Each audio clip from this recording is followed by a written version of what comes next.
As I suspected, 32 flavors. Hello, everyone. It is the 59th episode of Toxic Tuesday. And we're talking Dirty Harry tonight. I'm fucking excited about this. Thank you all for being here, coming in here right away.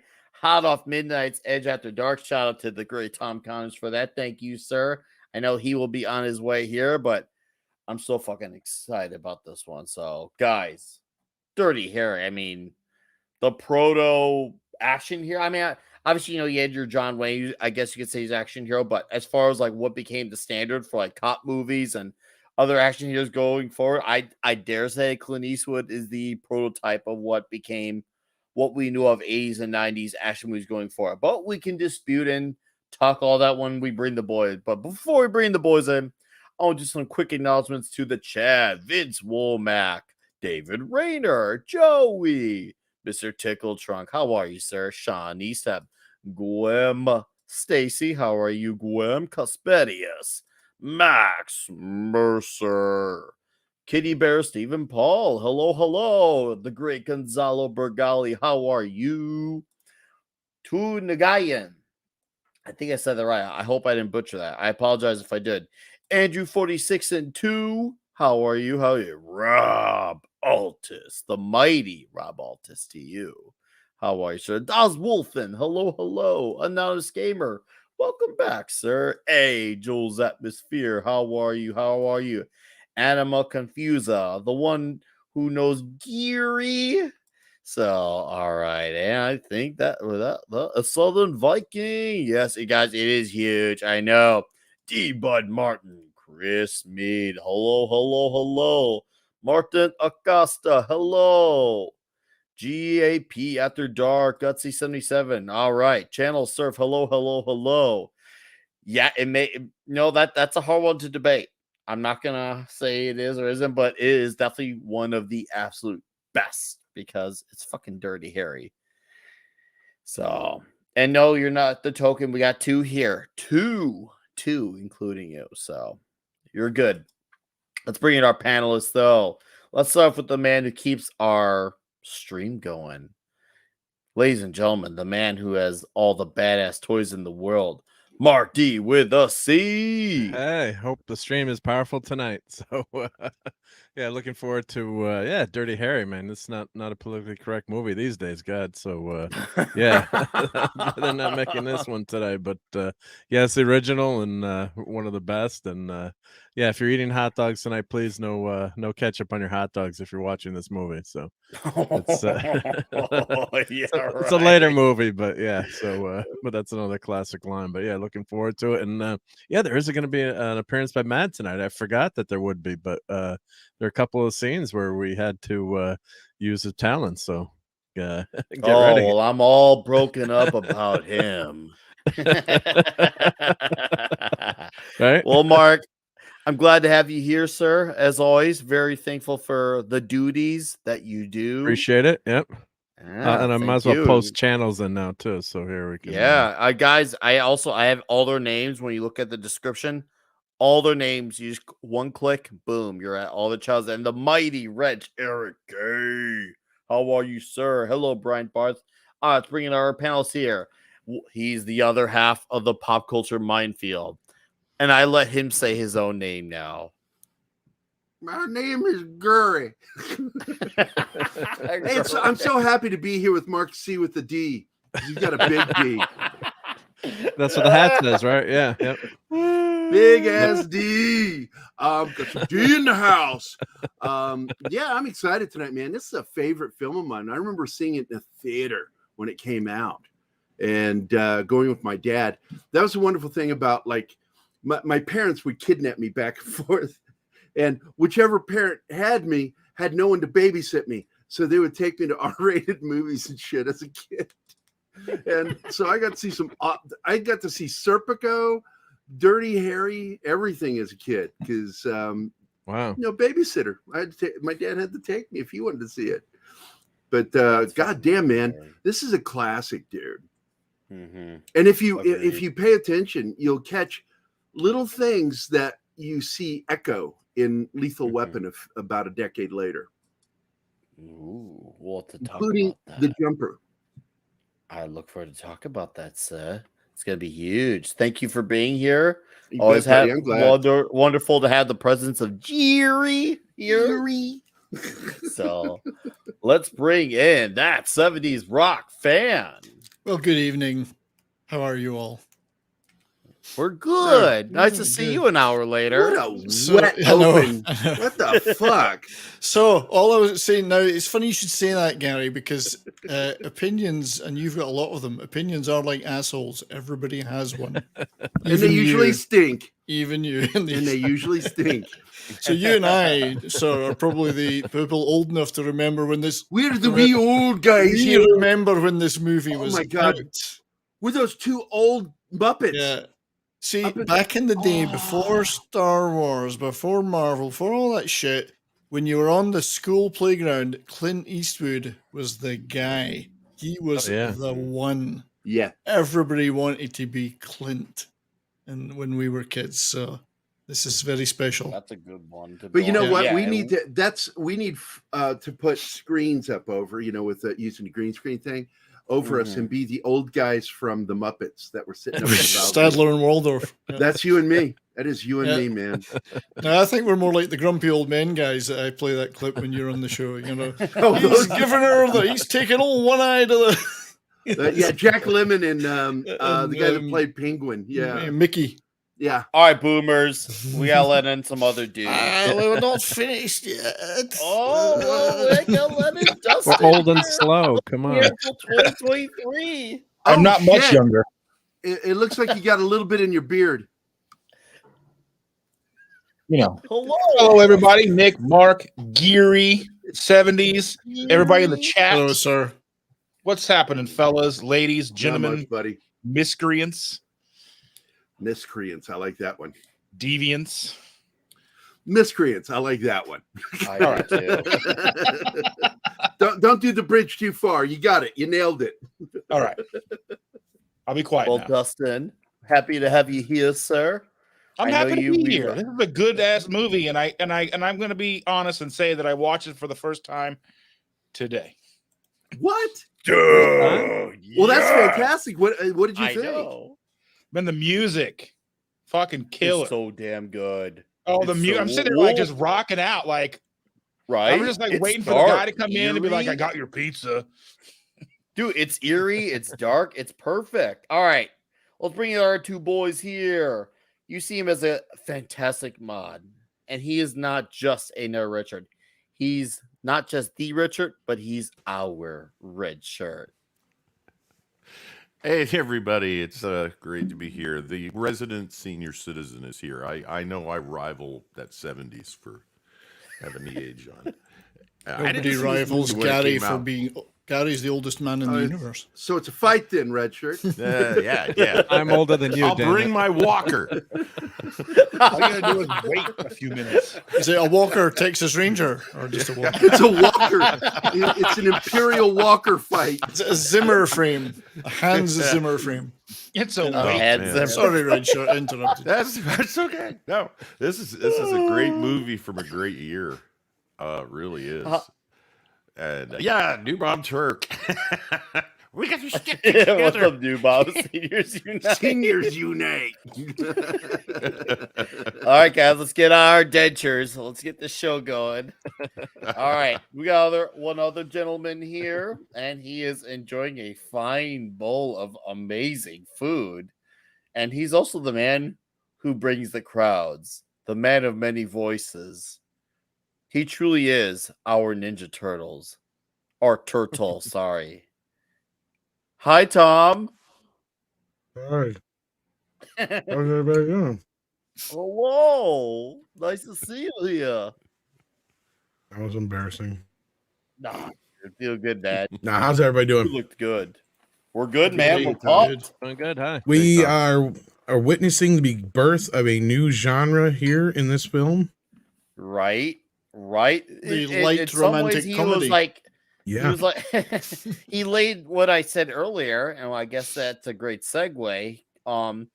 he was kind of like, he wasn't the first ever action hero, but he was definitely the prototype for what became of like cop heroes, the Stallones, the Willises, the Schwarzenegger flicks of the ultra badass action hero. Because he so really, many of the like, actors you just mentioned said that this film was the model for what they did with their careers. oh yeah, this movie's a pioneer. Schwarzenegger This in movie, particular. in some ways, kind of like the way Tom does the Die Hard genre, which is totally valid argument. Maybe you could argue to some extent Dirty Harry is a genre, not just there was a of Dirty its Harry genre. 4 Definitely. sequels, not just because of the 4 sequels that spawned, but because of everything it opened up and paved the way for. Because every one of these things, like, there's so many one. Obviously, you have Steven Seagal, Dolph Lundgren, Charles Bronson. You had Jean-Claude Van Damme, Chuck Norris. There's so many. Like, this movie, like, was just the one. And what a freaking fantastic lead. And when you have a fantastic lead, you have an absolutely terrifying villain to go with it. You want to talk about one badass villain. Yeah, this one's based on the Zodiac Killer. Yes, the Zodiac Killer. Can you imagine? But I wanted to mention chills. This film and Die Hard have a single connection, and I'm betting Tom knows what it is. An actor, I'm it's sure. A singer actor. Oh, it's a singer. Frank Sinatra. That's right. Yeah, Frank Sinatra was up for both roles. Oh, I didn't know that. Almost had it. He had to back out because they would not. He wanted to carry a smaller pistol. I said, no. Harry Callahan carries a 44 Magnum, the most powerful handgun in the world, and it'll blow your head clean off. You know, and Sinatra had a broken wrist that never healed correctly. Yep. So he couldn't. It wouldn't support the gun, so he lost the role. And then the original Die Hard was written for him, and then it evolved after he backed out. So you mentioned Bronson, Nick, and for a time in the 70s, we'll do Bronson. Well, no, but to contrast with this, because there was a time in the 70s where you had Harry Callahan in San Francisco and Charles Bronson's Death Wish character in New York City. And Death Wish didn't really create a legacy. This did. So I just like. Well, there was a Death Wish. I said there was a Death Wish genre, but it was a bit more exploitative. I would say it was kind of a little franchise, Tom. Yeah, but there was a couple of other. I think the argument's being. I just think the argument's being made that this movie and the sequels that followed it have had an impact long after they stopped making Dirty Harry movies and after Clint Eastwood stopped playing Harry Callahan. Well, yeah, they had a sudden impact. Oh, you beat me to it. There have been a lot of vigilante movies, but I think you're right, Red Shirt. There's not. That was so good. A sudden bigger genre. That was a dad joke. That was amazing. Well, off the panel. The hilarious bit about it was Clint Eastwood was no John Wayne. A lot of critics would say when it came to, the Western side of things, and he created his name through the Westerns. When he did Dirty Harry, like I said, he basically created a genre. And as we said, we see echoes of it into Lethal Weapon, Beverly Hills Cop, on and on and on through. And in this case, though, it was funny because John Wayne had to turn around and ride his coattails by doing Brannigan 5 years later, which was basically his version of Dirty Harry. So he had to come back around and copy Clint Eastwood in the end, which was kind of hilarious because his popularity had waned in the meantime. So waned. See what you did there. But what? So the Exterminator, that was a good Death Wish ripoff. That's my favorite one. Anyway, let's side the point. No, it's okay. And then we got a question here from Brian. He gets 3 Harry Callahan was played by John Wayne, Frank Sinatra, Robert Mitchum. Well, John Wayne obviously was too old. Now, if he was younger, I mean, here's the thing. I don't see, even if he was in his prime, I actually would not, because I feel like Clint Eastwood has more of the grit. I feel like John Wayne is almost too true blue, which is fine. Nothing wrong with that. I think that's worked for a lot of the movies that he's did, but I feel like Eastwood suits the grit far more than Wayne does. As far as Sinatra, maybe one of the guys can answer that, or Mitchum or McQueen, but I don't see it being Eastwood. I'm sorry, Wayne. Sorry, Wayne. Having blonde moments here. What do you guys think? I have trouble imagining. I just have trouble imagining John Wayne playing a character named Dirty Harry.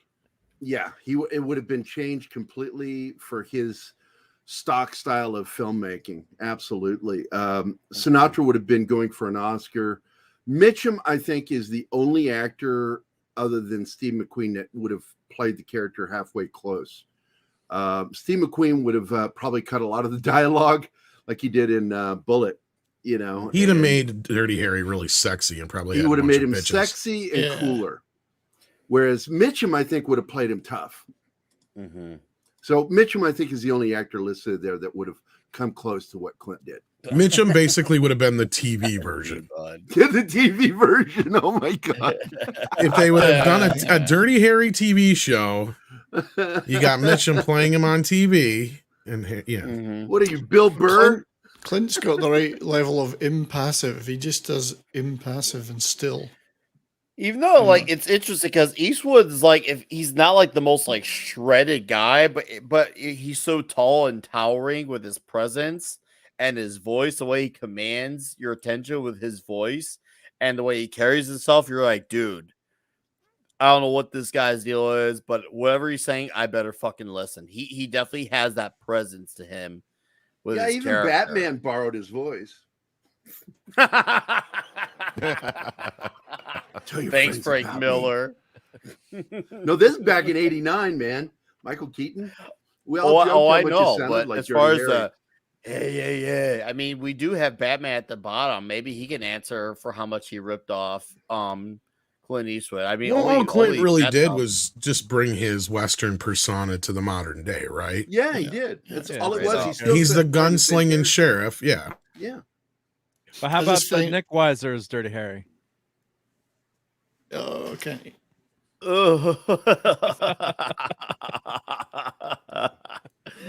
I just find it ironic that Dirty Harry's based in San Francisco. Even then, it wasn't exactly a based city, and there's this guy. No, this epitome of law. Well, that's why order. the whole bureaucratic system hates him there. It's like Judge Dredd in a sense. There's a lot of Judge Dredd. Well, could you imagine him now in San Francisco? Yeah. Go ahead. I mean, look. I was sorry, I was going to just say, look at San Francisco now. I mean, I know someone who moved out of there because it was just so horrible to live there, you know. And you know, she got a person got a job, and she said the first thing she had to do every morning was clean feces off the front of the store that she was working at before and during the day, and she just couldn't take it. And just, I mean, look how clean San Francisco looked. Oh yeah, you know, when the guy's throwing the cigarettes on the ground. Mm-hmm. And he notices that. I mean, it's just before you had to deal with homeless bums and SJWs, all Harry had to deal with was rapists and murderers and thieves. Actual crime. Imagine actual crime. Dirty Harry. I mean, don't we all miss those days? Imagine Dirty Harry now, right? Sorry, Dustin. Yeah, go ahead. This is only like 2 years removed from like the total hippie invasion, like 69. Haight-Ashbury. Absolutely, yeah. That's right. If it was Dirty Harry was in the SFPD now, you can imagine him being in the pronoun division or something. You know, they're sending him out to a company. Your pronoun, you just said he. And blowing Dirty Harry would get a daily struggle session. What are you talking about? Yeah, exactly. Away from office. Hey, Brian's pronoun. I like that Dustin's the one who brought up Haight-Ashbury, but there's actually 3 of us old enough to have been around when that happened. Yep. What's going on with Streamer? They changed for the 10-year anniversary. I'm sorry, they changed the present. They changed the present screen. They're getting fancy here, fancy words here. I'm like, what happened to share screen? It's not present screen. No. Sorry. This is today. Oh, this just happened today. Yeah. Present with present with the San Francisco presentation. With the San Francisco presentation, I like that you could tell it is such a clean city, but they're trying to make it look more menacingly. Like they have like they have the look of the town try to look like darker. Now, look at Even that though it's old a Warner really Brothers. clean, happy-go-lucky like city, because San Francisco's a lot nicer back then. So it's nice to see a perspective, because originally this story was supposed to take place in New York City, so they ended up changing it to San Francisco. Well, actually filming it in San Francisco. So imagine that, where a movie takes place and actually film in the town. That's almost unprecedented in 2022. Did anybody Imagine catch that old kid. Warner Brothers logo? I did. Yeah. It was back then it was a Kinney company, and they changed the logo to look really stupid. Yeah. Yeah, It's a horrible logo. Oh, it's horrible. And thank God Right. Kinney sold it. All They right, killed I got Kenny. a quick They killed direct You donation in the super bastards. chat I want to read, because they're both huge. Do you feel lucky? And Brian Yoder for $25 says, "Do you feel lucky? Well, do you, punk? Get some pineapple-free popcorn for movie night." You damn right I will, Brian. Thank you for the $25. Ooh, that's a good idea. Cheers in beers to you. So that is a very generous number. And my guy Channel Surf for $19.99. This is a special movie to me. They shot the chasing outside of my dad's apartment. He took my brother and I to see it. I was 9. Clint at his best. Hail all. Holy shit of a story, dude. That is awesome. Channel Surf, thank you for the $19.99, but thank you even more for that story. That is awesome to hear. Just so you really do connect this movie. I remember, like, when I first saw this guy, because this guy is, the Zodiac Killer. Sorry, not Zodiac. Scorpio. So influenced. I remember. Oh, I had watched this movie the wrong way. The first time I ever saw this some moons ago, because you know how, like, when the killer gets off the roof and all of a sudden you see Harry come in, like the way it transitions to the next scene. I'm like, hold up. Did Dirty Harry kill that lady? I actually mistook that when I was much younger than that. Yeah, I confess. I'm like, hold up. You I'm should like, never wear yellow after Labor Day, bitch.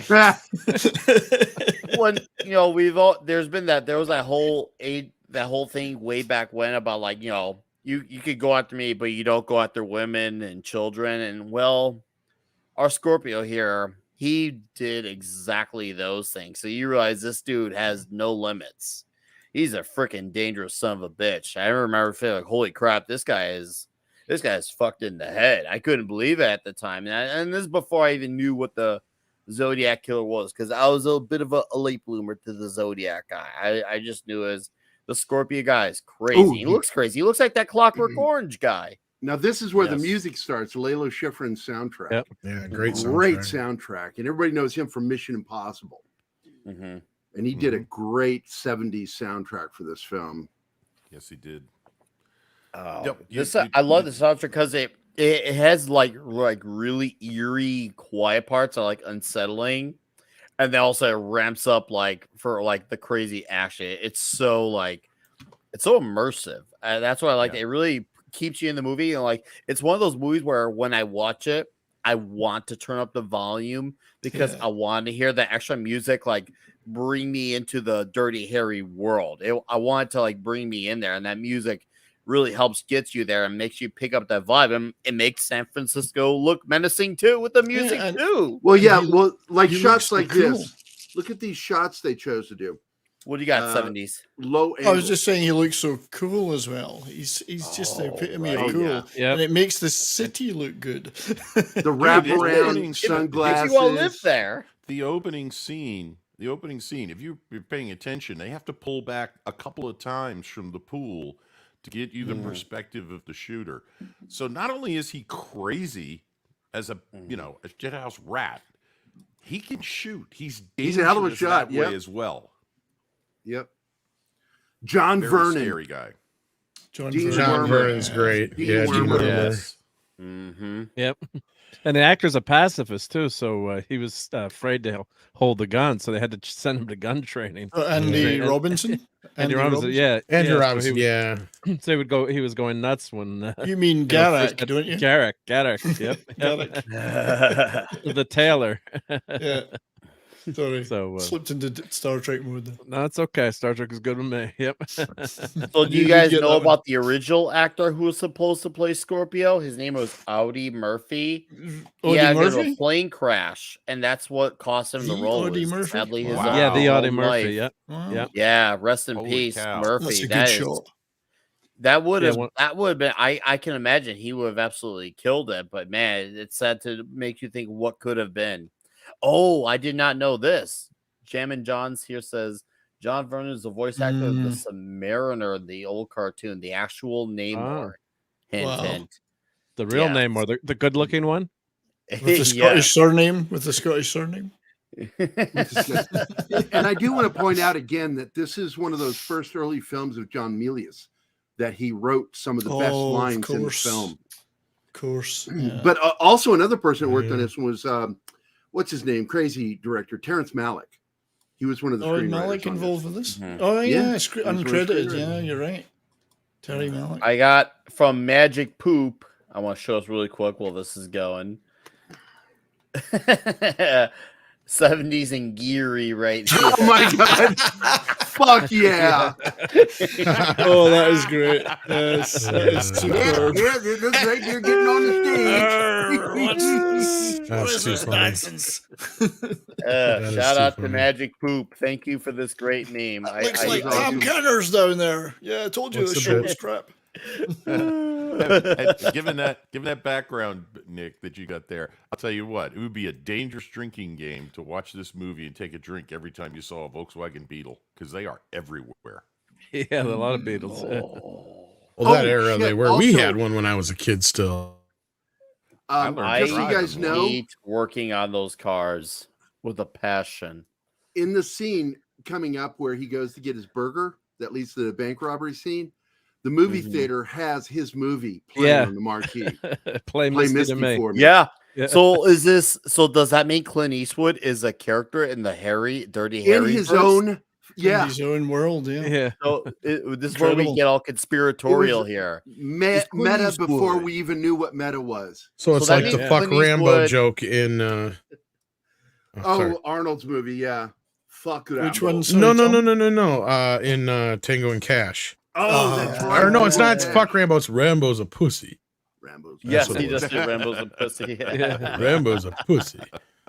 Yeah, that was that first scene when they're out on in the desert, in the middle of nowhere. Yeah. I think, yeah. Damn. I did look up like what $100,000 would be now. It'd be $750,000. Yeah. And And he asked for 200,000 later on too. It'd be Yeah. $1.5 Yes, million dollars. Yeah. We really, you know, you brought something up, Mrs. Tom. Richard and I were laughing about that because it reminded me immediately of Austin Powers Oh yeah, and Dr. Evil. $1 million. $1 million. Yeah. $1 million.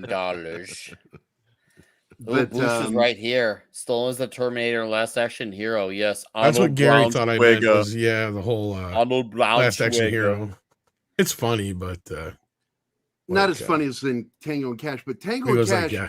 We need to see a sequel to that movie before these guys are gone. Older cops, that. Tango. It would be called Tango and Social Credit now. social credit, Ah! or Tango and debit card. You'll Yeah, play this really. creep's game. Well, you can Dude, just get Clint yourself Eastwood's another hair looks delivery boy. amazing. He's Yeah. got And great he's hair. supposed to be Yeah. like a badass, and his hair looks amazing. I Well, can't this is believe how him in good his his hair is. prime, that's Oh, why. jeez. This is great. When an adult male is chasing a female, this is. I That shoot is the a great bastard. That's song. my fault. Gwen Stacy, amazing. Angry Again, Hidden Treasures, great Yeah. song. I shoot And the I love the bastard. contrast between the tweed jacket and the V-neck sweater, which looks like Scrap. something a college professor would be wearing. That's right. He rocks the tweed. Tango and crypto. That's Yeah. a good one, script doctor. Yeah, yeah. But when a man, Good to see when a you, buddy. naked man is chasing a woman I'm gonna down shoot an you alley the with link. a butcher If you- knife, If you can't come in, no worries. I just feel, well, you're a guy who always has a good thing or three to say. So He's one of my boys. no pressure. Yes, he's one of the boys. He's Fine basically- Canadian gentleman. He's Toxic Tuesday honorary. So He's adjacent. I was gonna slip it to him, but if you're gonna Jason send it to him officially, go for it. Well, I already slipped it to him, so the Just slipping's love these done. lines. A lot of slippage Yeah, you here. too. Like, I think That's it's great because slippery. like how police work is done, like like that intuition. Mhm. Well, Yeah, this movie it's not- came it's at a not time when obvious. there was a transition, right? Like you guys were saying, we were coming out of the era when cops used to be able to beat the hell out of hippies, right? With no repercussions. We all kind of pretty much. celebrated Kill. that. Shoot Yeah. to kill was a prominent thing. Mayor And Daley same in thing with Chicago. like racial upheaval and civil rights acts and all that kind of stuff going on at this time. So this is coming right on the cusp of that. So yeah, Harry is in an era that is much like we are now. I mean, you could almost argue that now is worse, because even then, at least Harry could get away with a hell of a lot more than he could now. Mhm. Like that's what's Yeah. hilarious. Yeah, we had the Miranda decision. They mentioned they like at the end. They would have found a way to get around some of that shit. That's the beauty of it now. Like that's what the hilarious is about some of that stuff. But some of this other stuff There it though, is. he'd have such a hard time with, right? Like they would totally make that Scorpio guy into a fucking some kind of martyr now. Oh, now they would make him sympathetic. They're like, oh, he's not bad. He has like, and yes, He he was does born have that rights. way. I'm not gonna He's argue about. misunderstood. Yeah, they would make him misunderstood. Now, here's the thing: he does have rights. As fucked up and demented in the head as he is, he does have, because everyone does, whether you like him or not. Like opinions don't matter on that. It's just, but you do also have limits within that, and you still got to be held accountable for what you did do. So that's the thing he didn't realize. He thinks, okay, I have my rights, but he doesn't think about what happens when, well, he actually gets held accountable. Well, for the clearly, shit like he this does. is before like reasonable cause and stuff like that are obviously Yep. on the Probable books. cause. Or Did they probable have If you think cause, about I mean. probable cause, like going into the stadium later, he has probable cause because you know Yeah. what I mean. There's just like a lot of things stack up, and there's like because if you look at IMDb, there's a lot of things in there like the fact that this dude hit him in the head with a rifle. That's Mhm. enough to bring him down.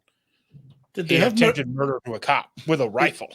Did they have Miranda rights at this time? Yeah, Yeah. and that's the whole point. Yeah, But the thing okay. is what that whole scene is about is like, I don't think that's like the one area where I feel like they didn't do a very good job of like kind of telling us the time that this was in, His face. as far as like the type of things that were going on in the country at the time. Because that's what I was trying to explain is like the media, the way it was, showing the police and stuff at this time, from my understanding of studying a lot of this stuff and from watching the making of this and all the other stuff that we've studied about this film over the years. I mean, of course, those who were alive then, correct me if I'm wrong, but I know some of you are probably a little too young to remember a lot of that era. But Gary. like, I'm You're sure that alive. the cops were getting a lot of shit like were in recent years because of the civil rights movement. And like this scene here is the one that everybody brings up. He doesn't kill this guy. This is the only black person that is involved in any crimes with Dirty Harry in the entire film. Yep. But yet this was one that they always pinpointed on. It's like, yeah, but he lets him live. You know, like, Yeah, he just to your point, he Tom, just to your fucks point. with him is all he does.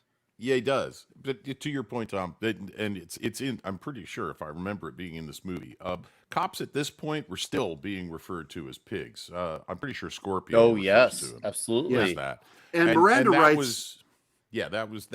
that was a very big. The cops are taking. Yes, the cops are taking a lot of crap. police and Miranda brutality rights was started becoming in a thing. Yeah. '66. Yeah. And, Okay. and Adam 12 was one of the first shows to talk about it. Seriously. Dragnet So- mentions it, but Adam 12's the one that went into it. So if it was only enacted in '66, by that time Harry probably would have already been a cop. It wouldn't be an average thing for him to do. And at this point, like, yeah, he's used to being able to do what he can. But I think that's the whole thing, is the optics of it and everything like that. On top of, yeah, old school cops. old school cops. Yep. turned an eye, yeah. to it, yeah. But like he was stuck in he was kind of an old cop in a new era, was what they were trying to kind of. Yep. Yeah, because Trying you're to coming off sort. the '60s, all that social upheaval, and the Supreme Court really, we're Yeah. not going to get into the definite politics, but they did definitely go left, and it was more. I'm not going to get right or wrong, but protecting, quote unquote, the criminal Criminals. or Yeah. someone who was, accused of a crime, and of course, there are, there are bad cops out there. There's a lot of bad people out there, so.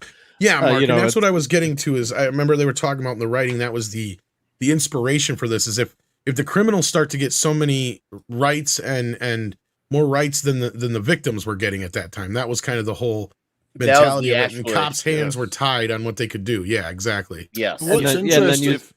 And if Harry's got a real prejudice, it's actually against college-educated people like Chico. his Yes. new partner. Yes. Like when he meets Gonzalez, he doesn't give a damn about his sociology piece of paper. Right. Right. Don't Right. let that So get. I'm wondering Sociology, if- I hope you don't get me killed. Yeah. Yeah, I wonder if the Magnum Force plot of the movie that followed this was a result of people claiming he was a vigilante cop, because in that movie he fights vigilante cops. Yep. I there's guarantee no it. doubt. It As came we were from saying that. earlier, and it was either on this here or on I know Mead, what you're thinking. he's not that based, Clint, or Dirty No. Harry. Isn't that he's not a rogue, a complete out there, whatever vigilante that does everything he wants. He does everything he wants for a reason, and he doesn't like the bureaucrats and the red tape, but he's not a off the He's not a crooked rails cop, guy. is what you're No, getting at. he's sir. he's not not off the really- rails. He's not off Yeah. the rails. Yeah. And he's not really a racist or a misogynist within either. the He's law. none of those things. Yeah, he's none of those things. He works within the law. He just the Hmm. only time he goes outside the law is when the law is not enough. He bends it. Yeah, he Yeah, bends he it on definitely it. bends it by the end of the film. He breaks it by the end of the film. Only to save lives, though. Yeah. Only Oh, to save But like lives. that's the lecture. thing, and that's where you're set up with this idea, and that's why I said he's like the old, old west cop in now's time. Sheriff, right? Yeah, modern. To time. where it's like, well, yeah, he may be a hard ass and he may do things the way you don't like it, but that's the question this movie presented and tried to not give us an answer so much, but show us what could happen if this goes so far and we aren't allowing people to, like the cops to do their fucking job. Right. Sooner or later it's going to get this bad, and the only reason that they were able to get out of this situation is because you had somebody like Dirty Harry. Because really, if they did this by the book, those kids would be gone. They'd be on a plane somewhere to Acapulco or some shit and probably Right. dumped off on the way. And Or the he would've killed reason him. Harry, You have to ask yourself one question. Do I feel lucky? Well, do you, punk? the reason he goes after him is that tongue lashing he gets from the DA Yeah. and the judge, who tell him all of the stuff Yeah. that he's just done is inadmissible, and they can't touch the guy. I got to So know. it becomes gotta personal know. for Harry after that. No. This is one of those great moments, dude. I got to know. He smiles at He him, gots to aims the know, gun yeah. at him, and squeezes. Yeah, Dude. unbelievable. I'm glad he can count really well too. I mean, that could have been No a shit. quick end of the Yep. movie, right? Yeah, because Right. but yeah, I mean, and you're seeing society change too. I think you're coming out of the '60s as a reaction to all Yes. the people getting let out, and we're seeing that again today, where crime in San Francisco. I think they've got the highest crime rate per 100,000 people in the country. It's a disaster. And now Oh, it in is a California, disaster. you can rob. You can go into a store and take out $900. You can Mhm. steal without getting a felony And even if you do conviction. get caught, Mark, guess what? They got a lot of these states now have these no bail releases. Yeah, you just get out. You don't even get taken to the fucking jail. You just sign a piece of paper right there. Yeah, and I think they had someone. I was reading the news today in California got in a convenience store got killed. Trying to stop a shoplifter. You hear, New York City. You just had that EMT that was killed in our area here. Just a random killing. I mean, so you had that reaction in the '80s and '90s where crime was so rampant, and that's what Dirty Harry and you're popular as it was popular as a Western character, and it kind of translated to the Well, urban it's that- cop. Exactly. It's the early phases or the early days of gang activity in the cities that led to a lot of that crime, and some of these organizations that were trying to be legitimate. Smile. Yeah, I know. He's like, One of the yeah, few times he smiles in the have a movie. good Actually. day. Very few Oh, times. heartwarming. But there What's is your a badge moment- number? There's a moment about to happen when he goes to the roof. They intentionally show a black police officer. It was done on purpose. Yeah. When he's up there, yeah. Well, Oh yeah. and you guys They brought up hate the, look, shot they're on the not roof. just being portrayed as thugs or like as robbers. Yeah, they're because trying to you show also had black you also had police the officers. one who and the was doctor, was aiding too. him. Yeah, the doctor. Yes. when you guys were also talking about how the media and the reaction to the first film, played into the second film. Well, the same thing can be said about pretty much all of them, except for maybe Deadpool, which came so late in the game that it was just another Dirty Harry movie at that point. But like you even get to the one with what's her face from Cagney and Lacey in it, where that was commenting on women becoming part of the police force now and shit like that. And again, there in a way, you know, on its surface level, Harry is kind of portrayed at first as kind of a sexist, but then you realize that's not the case. He's just not convinced yet that this is exactly a good idea. And once he realizes, you know, it's fine or whatever, or sees, you know, that he's being whatever. He reminds me of Archie Bunker, only not funny. Yeah. That's what I try to say. He's like he may look like he's gruff and mean on top, and he may say stupid shit once in a while. But when it really boils down to it, he's not that bad thing that everybody says he is, even in the movies, right? Like that's the whole point. Is in the movies, he just takes it and rolls with it, right? Yeah, well, they have that line in a few minutes where he says, you know, the calls the cop fatso or whatever, fat, and then he's like, oh, he hates everyone, right? You know, and I had to blur it out. But really, it does. I mean, it's just like that gruff persona, like an Archie Bunker, where deep down he doesn't really hate anyone. He's just, you know, talking like that, talking smack. Or of course, back, you know, use different language changes too. Well, he's got to be tough because the street's tough, right? Yeah, I mean, tough, yeah. But there's a lot of words that we used as kids growing up you can't use today. There's a shot right there. Harry doesn't want a partner, not because he doesn't like people. He doesn't want a partner because he doesn't want to get his partner killed. All right. We got to do a quick transition. And we Tyne Daly, perfect amazing example. Do you remember her standing panel. right behind the rocket launcher? Oh God, yeah. And Harry yanking her out of the way without a word just before it goes off and blows her head off. It's called backblast. Here's some backblast. And Jules Atmosphere for $5 says, "Hail my toxic brethren. Have a great stream, fellas. Thank you for the $5, Joe. I appreciate it. And welcoming back to Toxic Tuesday, Script Doctor. Welcome. Hey, good evening, everybody. Hey, Script. All right. Let's welcome, Script. Hello. And this is probably also a good time because we talked about some of the writers earlier. Now that Script's here, this was actually written by a husband and wife team. So a female writer actually worked on this movie originally. Oh, cool. Harry Julian Fink and Rita M. Fink. Oh, that's cool. Also a female writer. And one of the things, Dirty Harry is a commentary of cops that are on the line of abusing their power because of the blowback and rise of crime. That too. Harry is basically the type of guy who he follows the spirit of the law and he tries to do things by the book, but when the book starts to change, that's when he pushes back and says no, it can't. But at this other time too, and later on in the series, he ends up fighting corrupt cops that are doing the very thing that people assume Harry is doing. Magnum Force, yeah. And then the third film is The Enforcer, where they're fighting domestic terrorists that are veterans. Oh, and The Enforcer is one of my favorites because Tyne Daly is the new partner for Callahan, and Callahan gives this beautiful speech about her qualifications and stuff, and it has nothing to do with her. It's the fact that the institution of the police force hasn't done their proper duty to her to train her to be the best that she could be. They relegate her to desk work and meter maid stuff, even though she's a perfectly capable person, and she ends up proving throughout the entirety of that film that she is capable to be on the level of Callahan, and unfortunately she gives her life to save Harry so that he can win the day.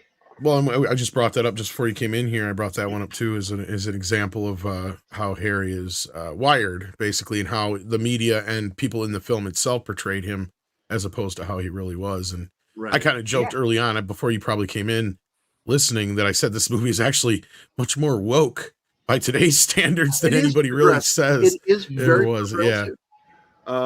But I do, it's like, I want to say something to Script Doctor, just so you know. Now that you've got that laser pointed at my willy, I suppose you expect me to talk. That's for you, Script. No, I expect you to die. Yes, thank you. Well, now I just realized the Scorpio Killer, he hates black people, he hates gays, and he hates women. Like, this dude's the ultimate actual phobe. He hates Klingons as well. He's an actual Catholic priest too. Either. Yeah. And he's a pedo. He is absolutely just a creepy motherfucker. Really, He's all the worst things that a person can be, basically. Yeah. And I mean, I've never caught the Zodiac Killer to this day, who this is based on. And I was reading a lot about the Zodiac Killer last night, and I was getting, I'm home alone late at night. It's like I'm getting nervous just reading about that SOB. It was just such a sick bastard. Wasn't So that the thing that oh, I'm gonna forget his name? The comedian, his wife had just written a book and then she passed away. Patton Oswalt, wasn't that the thing where Patton Oswalt's wife? I had didn't a watch long that. book? I'm not. I don't remember that, but I don't know. But she wrote Ghostbusters. They figured out who. There was a movie on the Zodiac. I mean, there's people that think it might be, but they've never. It's Ted Cruz. We all know it's Ted Cruz. Actually, there's a former FBI agent named George Hodel who thinks it was his father, along with the Black Dahlia. I heard that. I saw that. Yeah. I Or heard listened that. to it Yeah. in a podcast. Some of the evidence he presented is quite compelling, but again, because it's been so many decades, and it also exposes a lot of the corruption in the California police departments throughout that state during those periods. But yeah, like that's what I like the inspiration for here. I like the fact that you got Garrick before he becomes Garrick. Yep. And he looks like an innocent guy here too. Like he looks like a relatively. Baby face guy, right? Yeah, well, I think that's what they were trying to do is portray him as the white privileged all-American boy, right? Like no matter what he does wrong, he gets out of it some way, somehow. And it's kind of like that kind of a comment too. And that's where I said, there's a lot of things in this movie. You could twist it. If this came out today, this would be one of the wokest films in the world. He's the incel. He is, because he goes around and kills gay people and black people and women that reject him. And women that reject him, and and he kidnaps teenagers, and like a. But it wouldn't be Clint Eastwood playing; it'd be Idris Elba playing Dirty Harry. Yes. I mean, that is why Brian Barth, to answer your question, I feel like to some degree that's the answer. A lot of these things, these are some of the things that. Thank you, Tom. These are some of the things that already would pass for a movie. Now, probably the only thing that would change is not having Clint Eastwood being in the lead. I think it would be a lot like Shaft 2000. I don't know if you guys know what I'm talking about. Yeah, but if I saw it. Shaft 2000 is the only of the Shaft films besides Shaft Goes to Africa that really brings up a lot of racial shit in it. Like that whole movie is racially driven. And I didn't realize it until watching it recently. It's like, oh my God, this is the woke Shaft. We had this 20 years ago. Because the new one is making fun of the right? Yeah, where he's basically kills the guy because he's black. Yeah. And he starts a racial fight with the guy just because he's black. Like that's the whole motivation for the whole goddamn thing. And throughout the whole movie, it's a lot of like, very racially driven jokes and cracks and other things that are going on. So it was like watching that one, I was a little bit more uncomfortable. I mean, I liked it, but I was like, this came out now, I could see this being a problem. No, like that's the only other thing is they would really amp that up. I think if this was woke now and made, they would definitely make it a bigger part of the story. Well, especially in relation to how cops are, treated. I think it's kind of swinging back the other way in terms of, crime rates are skyrocketing across the country. So, initially everyone was, mad at cops or what happened, a couple of years ago, and that, they put in all kinds of reforms. I know my state passed a lot of things that the police were against. And it goes in cycles. But then who do you, when you're in trouble, right? Who are you really happy to see? If you really need help, if something happens, you want to see that cop. I mean, obviously you want to weed out the abuse and people are going to cross the line. You're fruitcake. That's because of the bureaucracy. Like they can't weed out the bad cops because the bureaucracy is so dense.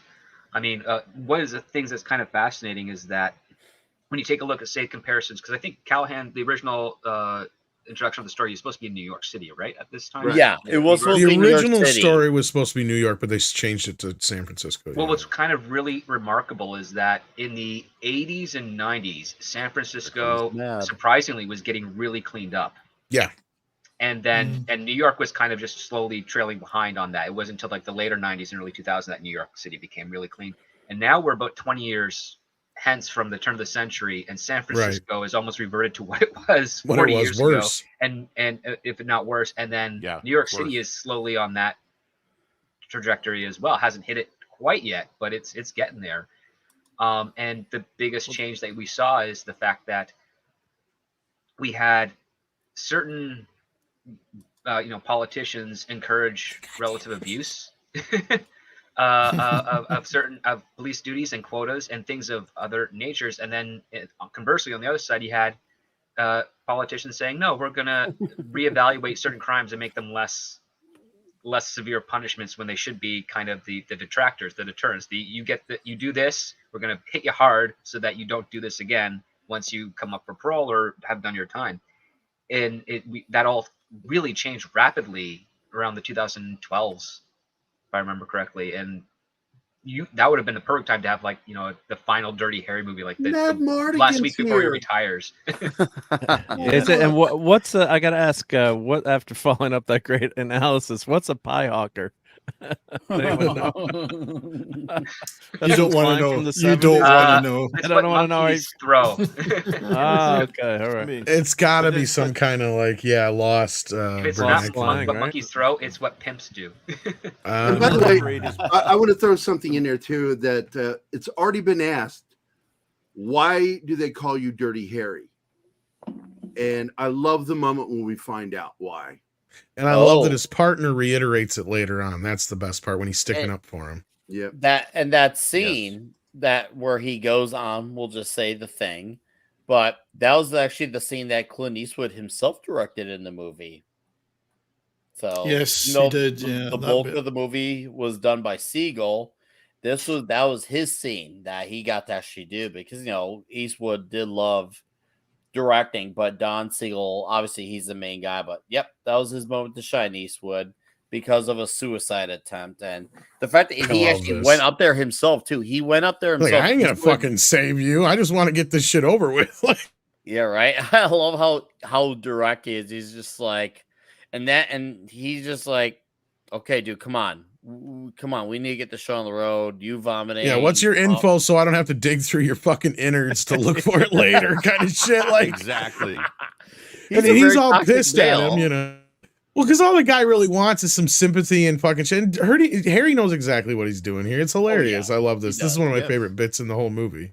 He doesn't use the safety line either, right? He doesn't need when he's Dirty Harry. And again, this is a scene. I ain't getting too close. You'll go down with me. I'm not dumb. If you think this is a scene that gets echoed in Lethal Weapon.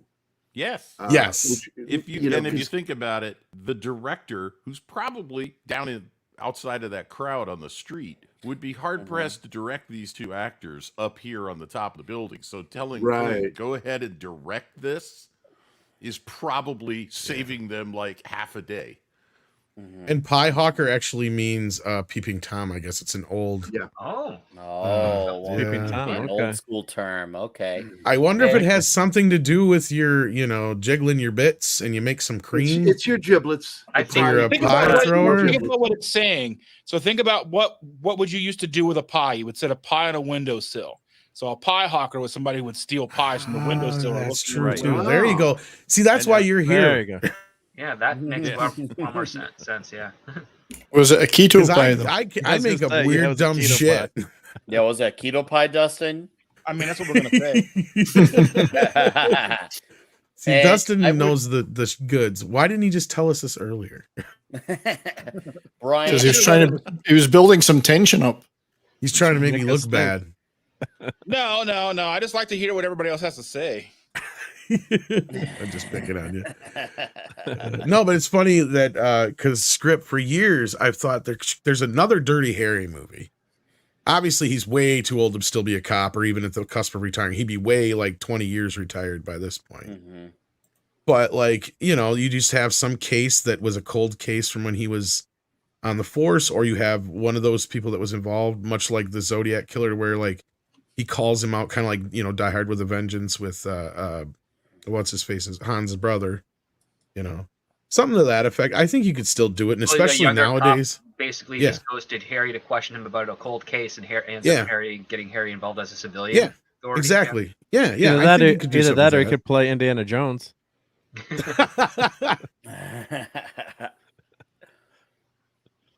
Oh God, that's right. Yeah, that's the problem. Is now they would make it, and it would star Fleabag as the cop. Oh yeah, that. But no, I think that could have been interesting. I mean, but at this point, And bad. They'd But- never make Final- a Dirty Harry movie's not happening in today's climate. No way, shape, or form. No, I mean, unfortunately. No, here's the thing. Would I like to see an old man Harry? I actually would. Like, because his voice, he still got that. No, he still sounds freaking like he's still got the guts to like want to attempt it. Now, obviously, his shape, I don't think he's definitely in the shape to do it, but would I entertain the idea? He'd be I stuck mean, if solely he's in a willing to mentor role. Yeah.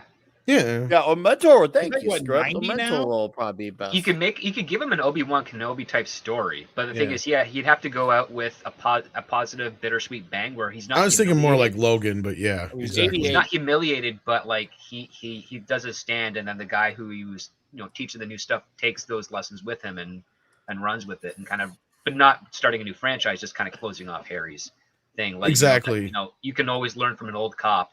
And the other part too, which I really liked, especially whenever they bring in like the college educated partners, is that Harry would learn from them, and then they would learn from him, and he realized like, oh yeah, I don't hate the college educated people, I hate the college assumption people, because that's what he was bothered by most, is that because they had that education, they'd assume things, and then he'd slowly learn like, oh wait, they're the ones that I'm finding out aren't making all those assumptions, and when they do, some of them pan out and some of them don't, but they learn and they grow. It's like, oh yeah, college isn't to them. They don't see that college is the end point and then they're done learning.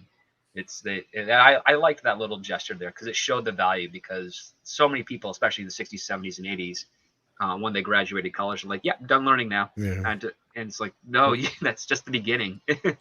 Well, what's fun? I had a funny gimmick to put in the movie, and of course, my idea was to call it Harry Callahan, but this was before we had 20 fucking movies like that too. Yeah, Like, because I thought of this around the same time Rocky Balboa. I was like, it'd be interesting, and that's kind of what gave me the idea for it. But you Guys, always have like this whole thing through the whole look at this movie. meme though. Wow, that's awesome. I love that. Thank you, Magic you. Poop. I had to Really show this off awesome. really quick. Thank you. Appreciate But I it. think it'd be It's kind of awesome, thank cool you. and cool if like the movie ends obviously with Harry being dead, and of course, the new cop that we meet, and it's saying, they don't make him like they used to and pan out from the gravestone, but he doesn't die the way you'd think. That would be the gimmick of the movie. Is throughout the entire movie you keep having him say, he goes, I always pictured myself dying with a slug, and here I am wasting away gardening and watching baseball all fucking day. And they keep having this thing throughout the movie where he thinks the new guy thinks he's gonna get him killed or whatever, and he's like, no, I ain't gonna die like that. And at the end of the movie, after he saves the kid, he ends up having a heart attack from exerting himself too much, not so much from getting shot. So you do have that last moment like you do in a movie, but he doesn't go out the way you think he would necessarily. So I thought that was I kind wouldn't of have a fun done that, gimmick. Tom. I would have But, had him yeah. retiring and opening a barbershop and calling it Harry Callahan's. Oh, God. He could do that. Ooh. But he's so old at this point, he would have been retired from whatever retiree job he would have had. That's my point. Like, I'd he'd like to practically see be in a him worrying about getting his pension and trying to get to the end of his term so he could get his pension without doing anything else that was going to lose him it. Well, So Clint did depending get on when this movie was filmed, he was either 40 or 41 in this movie. I think Yeah. they So shot in the- this in 69 and 70. So Oh, yeah, so he was like 39, 40 then. Mhm. yeah, that Yeah. makes about around the right. 'Cause he And would've that's been what I'm 41 saying. and He'd be 71. 30 years out of the force by now is my whole point. Yeah. Yeah. Mhm. Well, Yeah, the one, I I mean, agree the with one the thing he did folks. get to do in Unforgiven, he did get to do that send off to his kind of Western character where the whole Exactly. movie Yeah. he's apprenticed Yep. with the, well, not apprentice, he's working with the young gunfighter who doesn't really know which end is up, and then they show how horrible it is to be a gunfighter, and then that very last scene, it's Clint Eastwood is unleashed, and you see him as the SOB you don't want to encounter. That whole time he's kind of holding back, and then he takes everyone out on that famous last scene. And Gene Hackman is brilliant in that movie too. I think that was his last role, if I'm not mistaken. But No, just Gene kinda- Hackman, I wish. His last role was that fucking Mooseport movie. Oh, that's right. Yeah. yeah. So But I mean, go ahead, Mark. I was going to Finish. say. I was just gonna I'm say just that's gonna where say, Nick, he gets that kind of that send off that we're talking about in Unforgiven, at least. So he's that whole time he's coming back, and you can see what what a force of nature he is, and don't f with Clint Eastwood. that very Or last scene. of course, I mean, just the obvious thing is, of course, you let Dirty Harry loose in the last scene, right? But everybody expects that too. So Yeah. I just didn't want him to go out the like way the that chat. everybody expects him to go out. That was all. Well, I I'm like the glad you chat's mentioned. comment that I like the chat's comment that Gran Go ahead. Torino reminds them of an old dirty Harry Callahan. It does. It very much But does. but I have to Totally say, does. what an amazing movie it would be if you took the cold case idea, bring a truly ancient, I mean, retired, feeble, can't run, probably can't even hold up the Model 29 anymore, the 44 Magnum, and get him some young detective that has to do the hard parts, the chases, the this, the that. And Harry has to watch him do it and try and help him solve this old case that happened when Harry was a detective on his own right. I think the possibilities on that I think it'd would be good. amazing. Yeah, and that's the basic. At 4 o'clock. I That's think the that would basic be idea fun, I had, but I yeah. wouldn't end him with a heart attack. I'd probably just end it with the new partner going to his house to say, thank you and whatnot, and he goes inside the door and Harry's just asleep, just passed away in his sleep. That And it was works too. Peaceful death, and it's like no heart attack, nothing. He's That's what I 94 mean. years old. See, script gets me though. That's my point. Is you don't give him that blaze of glory death that you would expect. Right? The audience expects that, but you give him the sweet, peaceful death that Harry deserves. Right? Like, because you keep building up that thing that through the whole movie he's like, yeah, I'm not going out in this fiery blaze or whatever like everybody thinks I'm going to, because I managed to get through this fucking job for 40 plus years and I didn't get killed the whole time doing it. I'm not going to die now. That's what he keeps saying. And I would actually have a couple of letters on his nightstand that he was ready to mail that following morning. One of them being a thank you letter to the new cop saying like, hey, you helped me solve something that was bugging me for years, for decades. And, after this case and what happened, it's like, I'm glad to see that there's at least a couple of still good cops that know what it means to wear that badge and what it is and all that stuff. Like, just the things that talk about all of his ethics and morals as like a nice goodbye note. Yeah, and the whole thing could be a good comment on how cops are treated now and everything. Sorry, go ahead. How Scott. cops are treated, how politicians abuse authority, how, we don't have the responsibility in society anymore to actually weed out those that care versus those that just want to corrupt. Yeah, And I it think it'd wouldn't be even very be like, timely. a thank you letter, just be like, listen, kid, this is what I learned. You helped me solve something. Which you just set country? something up, yeah. I'm sure Script knows this, but for anyone in the chat and panel, which country did this movie had issues getting released into? I Probably know a lot of I them. a lot, but one that had legal issues Britain, involved. I'm sure Britain would be one of them. Yeah, Yeah. Finland. definitely. Finland, not surprising. Why? Because of the guns or the? They had to. Apparently, they died down the violence a notch or two for it, but yeah, it was a while. Which is funny because this would be rated like PG-13 now. Yeah, I know, Yeah, right? I know, right? Oh, this would be like more of a PG. PG Like, almost, well, yes. Almost PG, yeah. Now, well, I mean, even the nudity you see, some of it's not even presented in the most egregious or It's sexual not. context. Yeah, it's not in a sexual way. Exactly. Yep. I mean, like sex is happening off camera before that, but we don't see it, so it doesn't matter. So all you're seeing is a flash of breasts, and the context isn't the same. Yeah. And you can get away with dancing girls in a PG-13, and it used to be able to anyway. Not anymore, but you used to be able to. There's like Script's right. That used to be the cutoff. Yeah, it used to be the cutoff. Yeah, sexual situation. Nick, you know what the title was in Finland for the movie? Was it Dead Right? No, it was Dirty The Harry. title is supposed to be. it was Dirty Harry. Dirty Harry. Yeah. Yeah, but Dead Right was actually the original title for those who may be that was curious. It was for Dirty that. Harry. Just kidding. It wasn't finished. It McQueen was Dirty actually McQueen was also actually offered the role. He turned it down though because he had just done Bullet, and Paul Newman also turned down the role. Believe it or Also not. set in Thought it was San too liberal Francisco for first. him. Yeah, Thank Thought it would be goodness better Paul fit Newman for turned Clint it down. Eastwood. Yeah. Steve McQueen would only have done it if there'd been a really hot female lead in it with him. That's what I'm saying. If Steve McQueen would have made this movie, Dirty Harry would have been like knee deep in pussy. Yeah. Oh, straight up. Instead of He'd dead have a bodies. motorcycle. Him and Dead James Caan, because Caan was the same way. Khan might have been able to pull this Khan off. might Now have- there's Oh, somebody definitely. that we were Interesting. talking about earlier. Yeah. Holy crap! So we have one. We we got two. Khan solid would have had an Canadians. attitude, though. That's the thing. That's the other thing is nobody would have played it like Clint, but Clint, right? We got to. We can't. Nobody Yeah. would have. So Agreed. I Wholeheartedly agree. I don't think I'm trying to imagine what this movie like. I'm glad this is one of the rare changes where I'm like, this was for the better because Don Siegel didn't like what the original ending was, where it was a Marine sniper who does the deed. And I'm like, okay, that's a good thing that they had that because that kind of like takes away from Harry's arc. If you think about it, it's kind of like what happens nowadays in Phase 4 Marvel, where they take the supporting character and they take away from the hero's victory. And last thing we need is have Clint Eastwood take away his hero's moment. And I'm just like, wow, it's a good thing, that director saw it, like, okay, we got to change that. That's not necessary.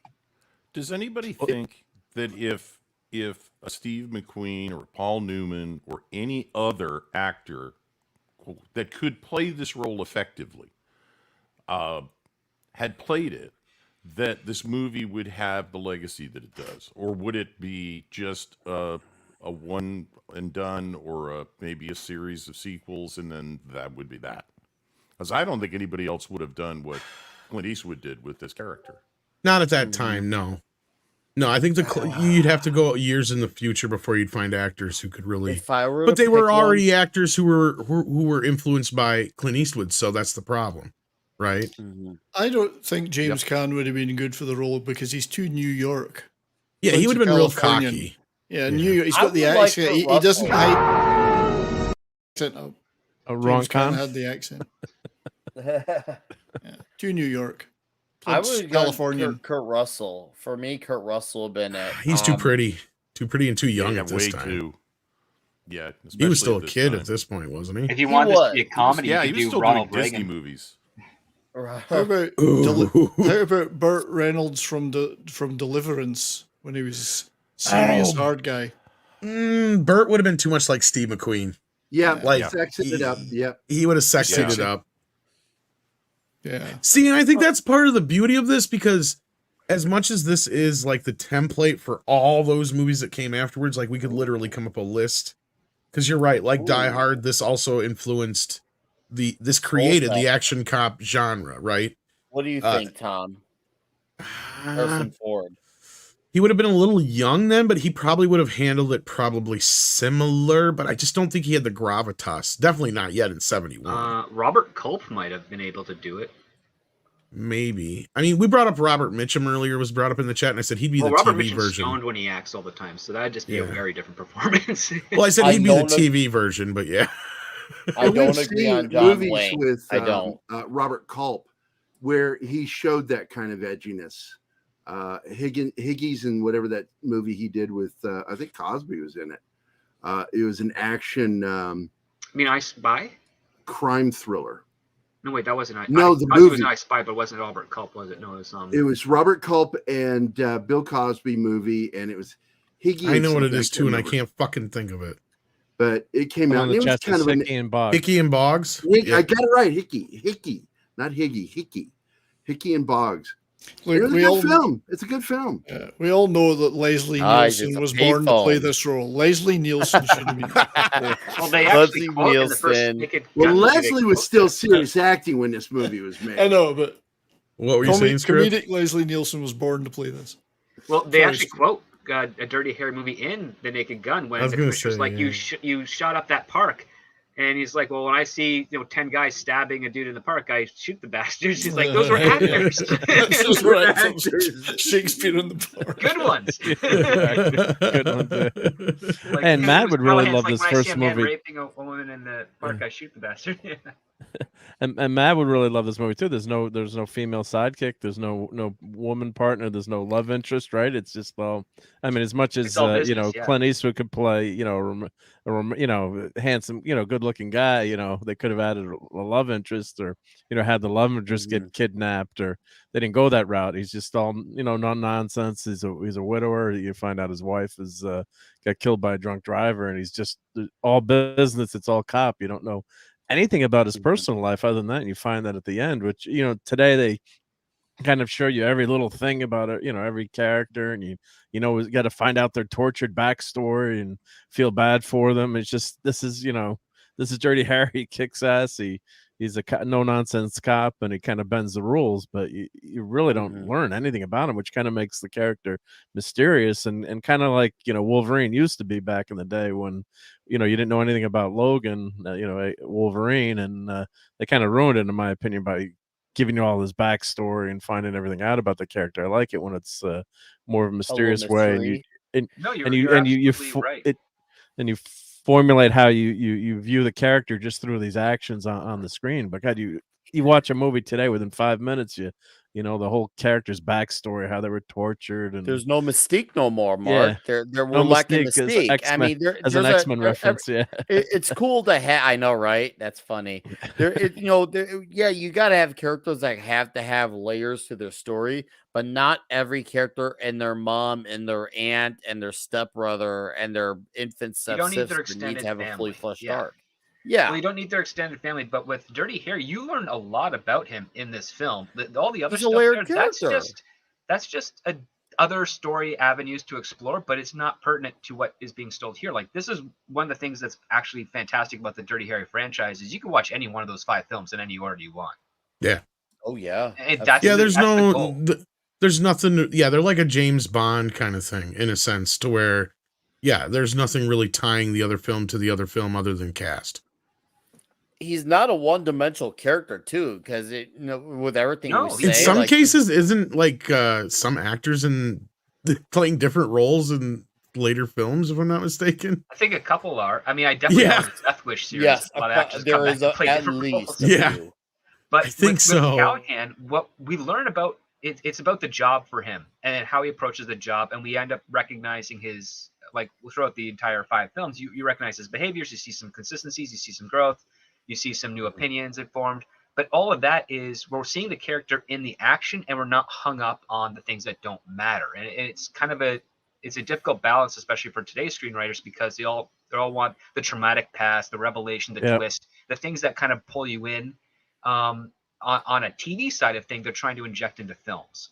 And the other part too is, and I guess I'll quote Stan Lee's things, like he goes, for comic books, every comic is somebody's first, but here's the other part too. For comics and movies, anything, it might not just be their first, it might, through unknown circumstances, be their last. So don't do a section of a story that's just hanging like a hanging shad. Like focus on your A story, make it satisfying, introduce it, wrap it up, make it standalone. And if you want to have a couple of extra little subplots to carry on to something in the future, set them up, but don't make your A story a cliffhanger. Like that's what we kind of saw with like the Force Awakens, the Star Wars thing. Like it's all about Luke Skywalker. That's the A story. Find Luke, and then they do at the end. It's like that's the end of the movie. Well, even Empire, if someone even watched though that and liked it, and then died like the next day, they'd be happy not to have seen The Last Jedi and The Rise of Skywalker. But you're also robbing the audience of the satisfying story of A, B, C, D, like just wrapping it all up so it can be a movie on its own and it's not dependent on anything else around it. Well, even Empire has a ABC through line, even though it does leave us on a bit of a cliffhanger, obviously. It still does have a satisfying story in and of itself, right? I mean, if there wasn't a third film, do I think people would have been as satisfied by it? No, probably not. But I think you're right, script. Yeah. But that cliffhanger thing of Han Solo, that comes in the final act. Like that's not set up at the midpoint of the film. But there's some brilliance to that because it's not the dominating part of the story. But absolutely, I think, you have to make every movie, every project, every book, whatever you're doing, it should be able to stand on its own. And then just give a couple of layers if you want to continue it on. That even if a person doesn't get the satisfaction of seeing the next chapter, they're at least happy with what they saw at that point. Well, and that's a lot why of I wasn't always a big fan of like those movies where it's half the story and then you got to like the Matrix Reloaded and Revolutions. Like, what the hell is that? I agree with you. And also, we got to remember, like at this time, there was a lot more episodicness to the movies and the sequels. What few movies had sequels at this point, because like you said, every comics, which is one of my favorite quotes from Stan Lee. Every comic's a kid's first comic. Well, every movie could be somebody's first movie, especially then. They didn't have home video, right? Yeah. You didn't have like the opportunity to always see the first film. So a lot of times when they did sequels, they tried to set them up to where you didn't really have to have seen the first film. You know, Yeah. they had tried to to do a pretty good job of that in the back in the day. And you're So, talking about an industry at the time where not only were sequels considered taboo to a degree, but they were never a guarantee. Like That the concept too, of a yeah. franchise. Mhm. I mean, the only one that really stood out in the 20th century that was a miracle was Mhm. James Bond. Yep. I mean, And to Marvel is a bit of an capitalize off- anomaly, and it almost has as much life in it at this point that Mhm. Bond had, but it's starting to fade off at the end. I mean, Bond had its ebbs and flows, but no, script's 100% correct. And they Oh, survived he's changing dead on. actors too. I want to capitalize on both of you guys because this was at a time too where it's kind of like where back then, if you missed an episode, you can't just put on Netflix to get a hold of it. Like if you didn't catch the rerun back then, if you didn't catch its theatrical run, that was it, man. That was Well, it. So that was another my reason why one- it wasn't called Dirty Harry 2 and 3 and 4, right? Yeah. Like at that point, they did that for a reason. There's a lot of movies you don't probably realize are sequels or prequels or spin-offs of other things just because they share a character or a through line of some type. But back then they were good about making, like Script said, like making them one movie stand alone to where it didn't really matter if you'd seen all the other stuff. So like you had that a lot of times with Yeah, but then you go into the late 70s and early 80s of like the Yeah. double features, like when they did Our Man Flint and In Man Flint. Like you had a blast with those, even though they're complete, like they're not dependent on each other as films. They're just Right. oh, you're going to see two Flint films, which is a mockery of James Bond and whatnot. which Godfather Part 2 was one of the first movies to actually have a 2 in the title like that. And and Francis did that on purpose because he's like, no, I want people to realize this is part 2 of the ongoing saga, right? Yep. And then you get to Jaws 2, which was the actual first film to have the number 2 in the title, where it was just the number 2 and you just have the first title and the 2. And So then we believe got it or not, Jaws that 3D. concept is not as new as you'd think it is. So yeah. No, it's definitely not. Yeah, Nick, imagine living Mhm. without a VCR and then you couldn't pause your movie and there was no microwave pizza, so your snacks you had to really time out in Dude, I between commercials. don't do that microwave blasphemy. I 'Cause just also- don't have You yeah. got to that do at the oven or all. nothing, right? I- Because the only Thank exception you, to that Fred. would be like the Oven or Planet of the die. Apes, right? Like, because the Planet of the Apes made sure they got of the apes somewhere in the fucking title. Yeah. Other than that, but you good luck sitting there trying to figure out what order they're in unless you're a diehard fan. Even me, who's seen them like several times, I'll keep forgetting which one's Conquest or Battle for. Is that the last one, or which one's the 5th or 4th one? I'll do that to myself all the fucking time. Is this the last Exactly. one with Ricardo Montalban? He's in the last. He's in the 3rd and 4th one. He's not in the last one, I don't think. Oh, okay. I think he dies in the 4th one, if I'm not mistaken. But I think it's because I know the first 3. It's Planet of the Apes, Beneath the Planet of the Apes, Escape from the Planet of the Apes. Then I think it's Conquest and then War, if I'm not mistaken. But it could be reversed on the titles. I can't remember. Doesn't it? It ends with everything getting blown up again, doesn't it? Yeah, I'm Ricardo. Well, the third- the second one one where they does, come yeah. to Oh, the Earth. second one, that's it. Well, here's our lovely Zodiac, who was a freaking coward. Luckily, Yeah, dude, I'm like, he Gonzalez- just totally turned bitch. Oh, I know, right? He went from being this totally like scary, like son of a alpha, like son of a bitch, to like, oh, I have to do this from behind because I know I can't take you. Or Battle for the Eh. Planet of the Apes, not War for it. Yeah, anyway. But I Sorry. love that Harry and Gonzalez set up this plan with the headphones where they gotta make sure they'll stay no more than 3 blocks away from each other. And the fact that he was able to still get him to follow him but still keep a distance. That's very impressive planning because that is something that could easily get messed up. That could have easily gone wrong in so many ways. Obviously, this is at a time where you had to learn how to be resourceful. You couldn't just rely on Google Maps or MapQuest Cell or phone, yeah. GPS. Yeah, you had Got to us lost actually many times. well, you Imagine had the to know scene signs, today. Yeah, how would you do the areas. scene today, right? With Oh, cell phones well, and, yeah, GPS. Yeah. They'd have fucking SWAT and Oh, yeah. snipers everywhere, and yeah. Well, I was This thinking is about one- like in the beginning of the movie where they start looking for the rooftops and they've got the one chopper. You think about how little San Francisco is, and you're like, that's got to be pretty easy to keep track of all the rooftops in San Francisco. It's like 7 miles by 7 miles. Is it really? I didn't know it was that It's small. tiny. Yeah, Yeah. it's a peninsula. Oh, you can traverse it pretty quickly. It's Yeah, I did divided not know to that. San Francisco It from is anywhere else mostly that takes hours. man-made. Gotcha. The land on That's why, Tom, that is That's why built most on people is refer to the Bay man-made. Area that includes other cities. Yeah, San This is a Francisco great itself is moment. not that big. This is a great moment. I agree. Oh, the howl? All I love the howl. Yeah. Absolutely love that howl. What a piece of acting. Great acting. Look at that as well. It looks so He looks like Gotta make he. that I don't my know if he's ready to screensaver. give or receive right there, but looks like Looks something like out of an a horror inflatable movie. doll. Yeah. Yep. Well, they did have background for this character, but it was only in the novel. He is referred to as Charles Davis, and he's a former mental patient who escaped from Springfield, Massachusetts, and he murdered his grandparents as a teenager. oh, that's for the original origin, right? Yeah, Yeah, the well, that's original for the origin, novel, What they're yeah. gonna do Novel, for yeah. the original killer. And the novel's actually fairly close to the movie. There's a few minor differences, I guess. So yes, it there must have is. been late. It must have been based on a much later draft. Yeah, But we like just His had, Milius, actual name was Charles Davis. His actual name, not just Scorpio, but his actual name is Charles Davis. yes. it was and in the then- York area. We just had in the one of the subway stations. They had a grandmother was beaten to a pulp, and she might lose her eye. And it turned out the guy was out of prison, and he'd killed his grandparents at age 14, and he was out now. Well, so that this was just probably reminded based me- on that. Well, no, I mean this just happened just this week. Oh, this just happened. just Oh, the- yeah, I thought you just- meant at the just- time. I'm sorry. No, I just know, but I just when as you're mentioning, we're talking about cycles and crime and violence, and everyone's all up in arms. This another random attack in New York, and it turns out the guy had killed. I think either both grandparents or his grandmother. Cecil. Yeah, Cecil. No, it That's does great, look yeah. like Cecil. What'd you fucking stab me for, you son of a bitch?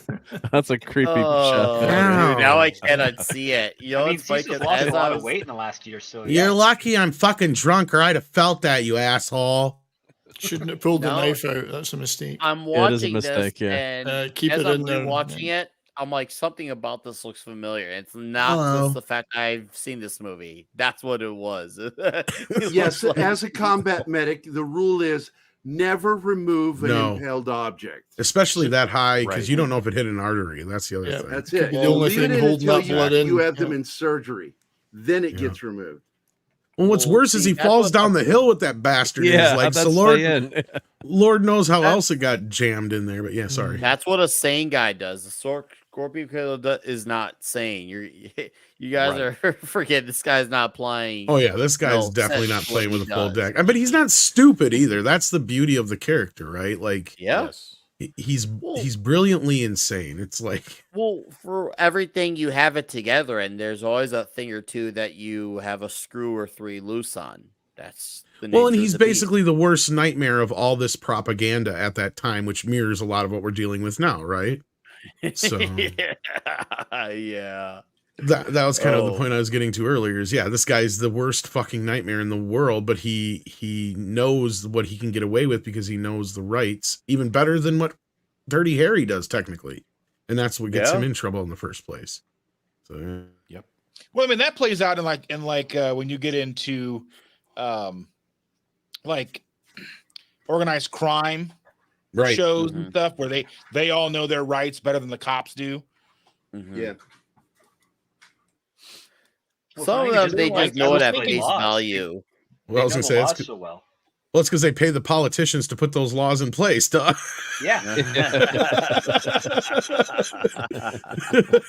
It's like, if you can't commit the crime, if you can't get away with the crime, change the laws so that you can. Yes.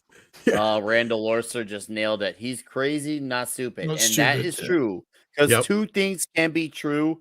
And Yep. this is the proof in the pudding as far as that goes. Thank you, Randall. But it's hilarious spot on. here that Milius, I had forgotten until you guys brought that up earlier that he did write one of the earlier drafts of this film, and he's like in his script it had much more Milius crap. He's that's his quote. He goes, the killer on the people- bus had a flamethrower. I I tried was to going bring to say, they have a missile launcher and people were wrestling lions and, he actually goes to the where the hell did that school. lion come from? That's crazy. But that's, Milius is like that. And the funny part is, like, Francis Ford Coppola was being interviewed, and they said, well, how much of this movie is you and how much of it is John Milius? He says, all those parts that you really like to quote and are great Mhm. scenes? And the guy's like, yeah. And he goes, those are all Milius's.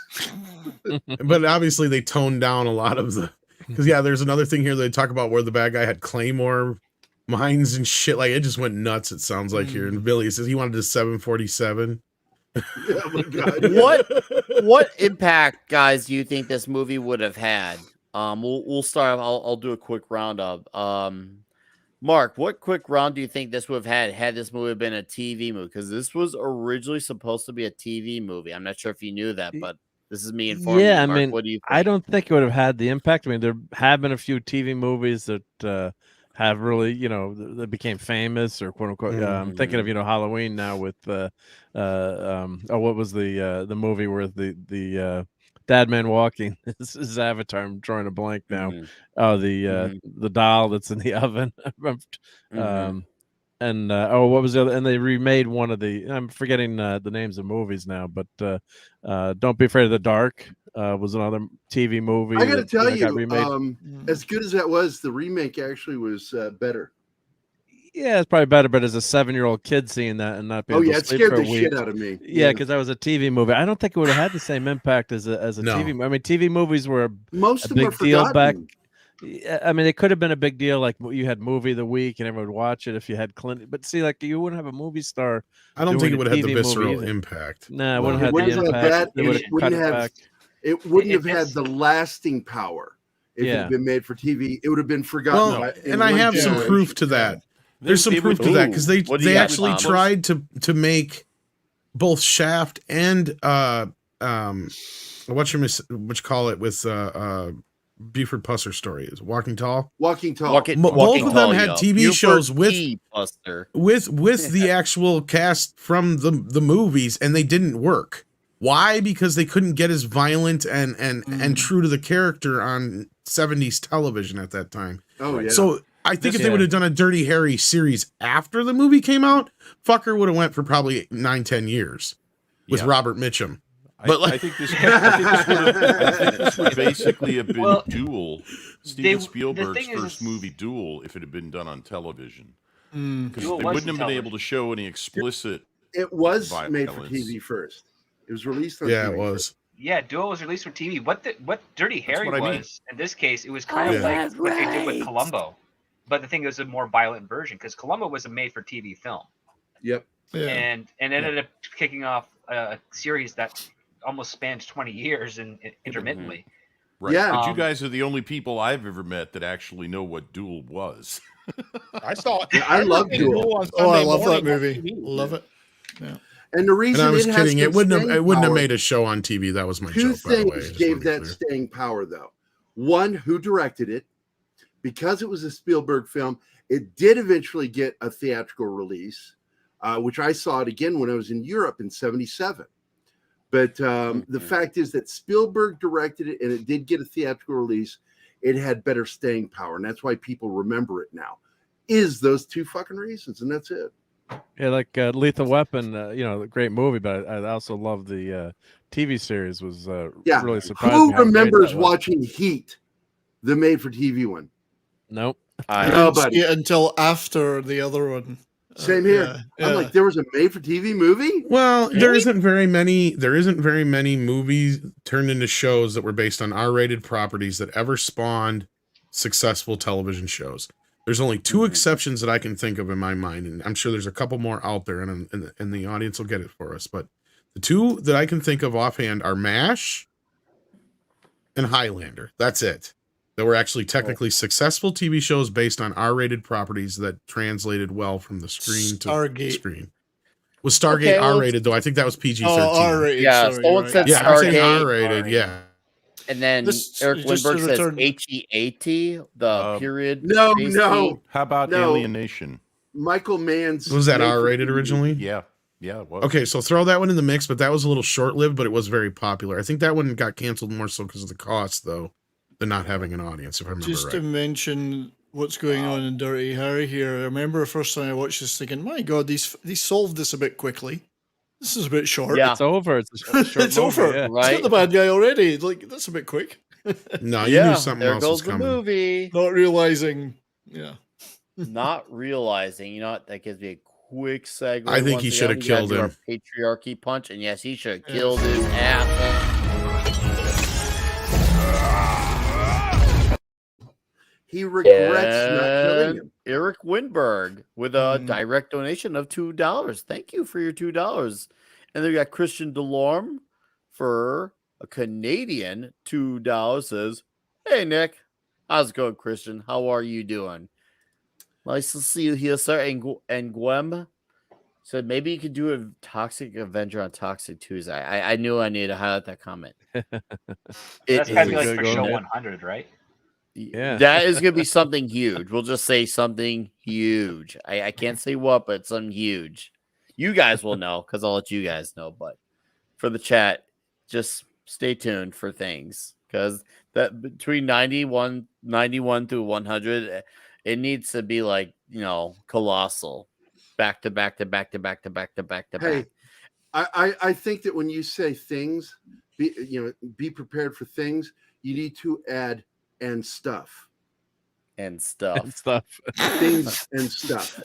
Things 10 and weeks of stuff. toxic 10 weeks of Toxic Tuesday. 10 weeks of Toxic Tuesday things and stuff.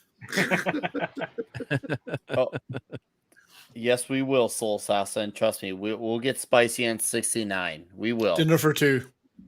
Well, 70s and I get spicy for 69 all the time. That's Absolutely. As long as it's, you like it spicy, I've heard. normal. Dude. Added jalapenos. Added jalapeno. Oh, no, I'm a bit more of a Chipotle guy, but just saying. Hey, it's the guy from Witness. Yeah. This is the scene I have an issue with. And this is where I was curious about the questions about how like probable cause and all that kind of shit worked at that time. And because this scene never really made I get the Miranda rights thing, but Which was just introduced recently in that period. that's what we had pointed out before you came in. 1966. Yeah. Yep. Because this is where I was bringing up questions. We brought this scene up before we got to it. And because this is the scene where I was like, clearly that like either they're snuffing some stuff here or it's at this time, some of those laws weren't in place yet, evidently. And I can believe it since you just said, Script, that the Miranda rights thing was only 5 years old at this point, basically. 6 years But old. when someone Not reads even. the Miranda rights to somebody in a situation where they have to get very important information out of the person, like right now, like they know there's a body buried who's going to die. Yeah. Would that even come into Technically, play? you only have to read them with the intent of arresting them. So if So you he have no wasn't intent trying of to arresting arrest them him. prior, He wasn't arresting him. He wasn't arresting them yet. So I mean, that's it. Well, I'm all broken up. And to be about clear, that I man's think rights. that other cop left because he had figured that he was going to kill him. And what I think happened was Dirty Harry didn't kill him because he knew that he couldn't kill him because he's trying to play ball now, and him playing ball got him fucked over. That's what I got out of this whole thing. Yep. And he's not a stone cold killer either. I mean, he's Not he's that either. not, But this guy deserved it. Let's be he fucking deserved real. it, but he's still technically following the law. And then at the end of this conversation, they basically say, "Oh, we could have covered for the other stuff, but it's tough to gloss over police torture." So that's Well, and that's where I said he would have been better off killing him because then nobody killing would have been him, able to fucking know the Exactly. difference. But then the very character's well said. kind of irredeemable too. I think in some ways, if you just, although as a viewer, as an audience, you want him to take the guy out. He is still a cop, and he can't just shoot the guy. Although he could have, and no one would have, no one would have known. No I one guess would is have the- known. Well, the thing Yeah. is, you're usurping the justice system, right? Which is the fact Right. that even if he is a bad guy and whatnot, give him a fair trial so that everybody knows without any doubt he's a terrible person and put him away. Or if the state laws dictate execution, whatever. But like let the person have all the rights, because again, it's the concept. Better to have 9 guilty men go free than 1 innocent man go to jail. No, you're 100% right. And that's where I was curious about this because, like, I get where this guy's saying, like, they can't admit the one gun Rifle, because it was found in an illegal search and seizure, which, okay, fine. But that's where I was curious about probable cause law. And then the other part is, where's the fucking machine gun he was shooting everybody with? Like, Well, I that's know. the thing. Yeah, this he's motherfucker using a had an automatic spray gun, I machine think. gun. There's probably how many goddamn witnesses? That was And where that I'm was sitting here legal. That was scratching my legal. head with this. That would probably be legal back then too. So No, as it long as you wouldn't had be the legal tax unless- stamp on. Well, because of the it had to have a tax stamp, which would be something required after $250. Yeah, Uh, and machine guns weren't hold made on, illegal guys. till Hold on, guys. '86 to purchase new machine guns. Yeah, We got FFL Gerry. licenses weren't required yet in the U.S. Well, I'm not even talking about so much the For automatic licenses weapons, as they were. they couldn't even find the damn thing. So clearly he ditched it. But there was how many witnesses though that he had the son of a bitch, Yeah, right? Like that's my point. Like, Well, that's if they wanted to come forward or not. That's the other part. well, there was Yeah. other cops. This all led off that original sting though. Remember too? But like, yeah. yeah, that was my point. Like this is the only point in the movie where I kind of scratched my head and I wish they would have done a little bit better explanation. Even But I killed can that also- cop right after the Sting thing. He ran Yeah. out and killed that police officer. Yeah, because they said he didn't even know what hit him. That one cop he killed. He's already a cop killer now too. On top of it, yeah. But by Despite the way, all- so Bush understands, because Bush made a statement in the chat. I Okay. want to clarify that the Miranda rights, or your constitutional rights, those 5 rights that have to be read to you, are specifically before any questioning. If you ask any questions and you haven't Mirandized the assailant or whatever the fuck they are, nothing they say can be used against them. You have to have Mirandized them in order to question them, is what that means. Well, there's Only if you arrest them, because I was police gonna question say, yeah, witnesses all there's- the time and don't have to give them Miranda rights. Exactly. They Good know luck you're in court. No, I'm telling you. Oh, I know Good that. luck in court with Well, that. it's Because if they more of find out a they weren't Mirandized when they were giving information, absolutely is blown up in many a prosecutor's face. It just does. here's the thing is cops get around a lot of that, at least now that I know, because I watch a lot of these cop videos. So I discovered a channel that loads up a lot of videos from around my area, so it's hilarious. I'm waiting to see somebody on there I know. But anyway, like, and there is, I think, like, script is right to a point. Like, there is a leeway of questioning involved, but once you get into a point of basically criminalizing yourself, or something that would technically be that they would really want to use in a court of law, that's when you get read your Miranda rights, obviously when you're being taken into custody. Before that, you're basically, the way they see it is you're cooperating by, You're cooperating with giving an investigation, but you still an have the right to investigation, yes. for the fifth, right? Like that's the thing. Exactly, yeah. And no, the Miranda rights weren't overturned. What ended up happening, the Supreme Court said that you cannot go after law enforcement officers for not Mirandizing somebody before questioning, that you can't sue them. That's what that's really about. Yes, and basically Bush is right too. So like, and this is the thing, and this is where I was curious about where things were. There's mad. Oh, there's We're- two mads. I'm sorry. Go ahead, Tom. We're at this time because, like, yeah, like now, and that's the way I see it in these videos, because he's right. Like, if somebody's being in the middle of a domestic disturbance, or they're being, obviously completely unreasonable, or the cops can't, or have to tackle them down, let's say, and arrest them. At that Yeah. point, though, you're not questioning You're them. You don't talking read resisting. Yeah, exactly. Yeah, you just arrest the some bitches, you throw them in the car, and then they deal with them when you get to the jail. They will give them the Miranda rights when they bring them in the room. That's basically what happens. So, yeah. And by the way, if somebody tells you that they know their rights before you read it to them, you still read it. Yes, you still have to. Yeah. Dildo. Because he's a criminal. The odds are Not he's a fucking bootlegger, liar yeah. too. Where's Matt here? Yeah.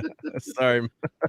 But see, and I that's love where I this was dude. questioning, because I would think back then that the laws would have been more lax than they are now. But then again, I wonder if that's kind of the point of this film, and that's why I was asking if maybe somebody in the chat knew, or somebody on the panel, of how different the laws were then. That maybe a lot of these laws were coming into effect because of the civil rights movement and other things that were going on at the time, and Harry wouldn't necessarily be up to speed on a lot of them. And what the fact that the Miranda rights law was only 5 years old at this time does support that. So yeah. Well, you had the Yeah. laws, but they were just not being interpreted. The Yeah. Constitution didn't change, but that interpretation of having to read the Miranda, right, right? well, So it's kind of a kind of shift in society, I think, and that's Not where only this that, is kind of reaction to Speaking that. of- state to So- state too. That's the other part too. There's not a That's whole lot true. of consistency across the nation. And I And gotta Bush tell does you, it Plenty of because of overlap, the- but it's just not consistent. Like a cop who gets trained and educated in the law in California, they can go to Missouri and they'd have to learn a whole new additional set right. of laws, or It's forget totally some of the different. That's laws. right. because- Exactly. State to state. And that's my point, is at this Absolutely. point, we get the idea. They don't really say, I don't think, how long, at least not in this movie that I recall, how long he's been on the Mhm. force, but you get the idea. He's probably been on the force for close to 10 He's years now at this seasoned. point. He's He's been seasoned. around for a while, so I'm sure like at that point, I'm sure he gets like notices of what what things are changing or whatever, but he don't pay attention to it. You know, Oh, like or yeah. however you want to, you know, Yeah. however it works as far as he didn't get the memo, let's Well, I say. personally And feel that speaking if of- somebody is delivering. Oh wait, sorry. No, it's okay. I was just Okay. going to mention because as far as societal shits go, I just want to bring this up and Gary can have it right back. But when we want to talk about societal shits, you want to know how far we have come with these types of movies? It was only just in 2009 that the character of Harry Callahan was considered the greatest movie bass of all time from MTV News. So MTV News Absolutely. in 2009, Dirty Harry. Those three things would not be in a sentence at all. Yeah, in right. 2020. That was just 13 years ago. Years ago. All right, I Gary, know. I just point out because that's kind of a big deal if you think about it. Like that wasn't that long ago. No, it's not. This And is it's still one funny of the that most they've brutal moved that way. scenes ever in a Oh, film. this Yeah, dude, this guy is laid a great. whooping on him. This That beats the shocked me as a shit out of kid when me. I saw This is an actual. This is how Same you here. do Paid an him to actual beat his Justice ass. Smollett. It This is how shocked you me. do a real Smollett. Now, I want to ask this question of all of you. Do you not All right. agree that with the name Miranda rights, that it should be a black woman every time delivering going, honey, you got the right to stay silent. You got the right to a lawyer. Because Miranda just sounds like a woman's name, not like some sort of But it's a law. woman's name. It That's is true. Miranda. And it should be a woman Then delivering again- it, snapping her fingers with each one of the five. Do you all agree or disagree? I think it's a little much because then you have to carry her around. Jesus Christ, it's a joke. You could have a recording, I guess. It wasn't a very good joke, but I mean, we'll give it to you. The recording Shut actually up, doesn't reason- work as well. I Neither mean, did the I'll cards. send you Back on in an the away day, mission. back The in the reason day, most the people cops had carry a- cards of the Miranda rights. They Yeah, just but, tell the guy to read it, and it's like, no, you can't just read it. You have to say it out to them so You they have to can say it hear out and loud to acknowledge. them. Hey, Gary, the reason that most people carry a gun for self-defense is because the whole cop is too heavy. Well, and another thing with Miranda rights is even if somebody says, "Oh, I understand my rights," the cop is obligated to explain those Absolutely. rights if For they don't legal understand them. reasons. And you Yeah. can really And- frustrate yeah. a cop by just saying no after they finish the sentence, Yep. the whole paragraph every time. But you didn't hear that from me. That'd actually be a funny way to fuck with a cop. Is It does just not say, mean "Yo, they won't tase I you. I'm don't just going to say this understand now. that first one. What was that middle one that you read to me? What was that one? How does it? No, how go does that back work? another. Go back another. Go back another. No, What's not this that you one. Yeah, crap? exactly. The The other one before that. You mean the first one? Yeah, I guess it was the first one. What was that? You? No, we're not talking about me. You have the right to remain silent. Well, I've done fucked that up already, Oh. now haven't I, sir? It's a This is a really good scene too. I like this interesting scene. jacket that girl's wearing. Oh yeah. Green vinyl. Was it toxic? Was it a toxic coat? No, Dustin.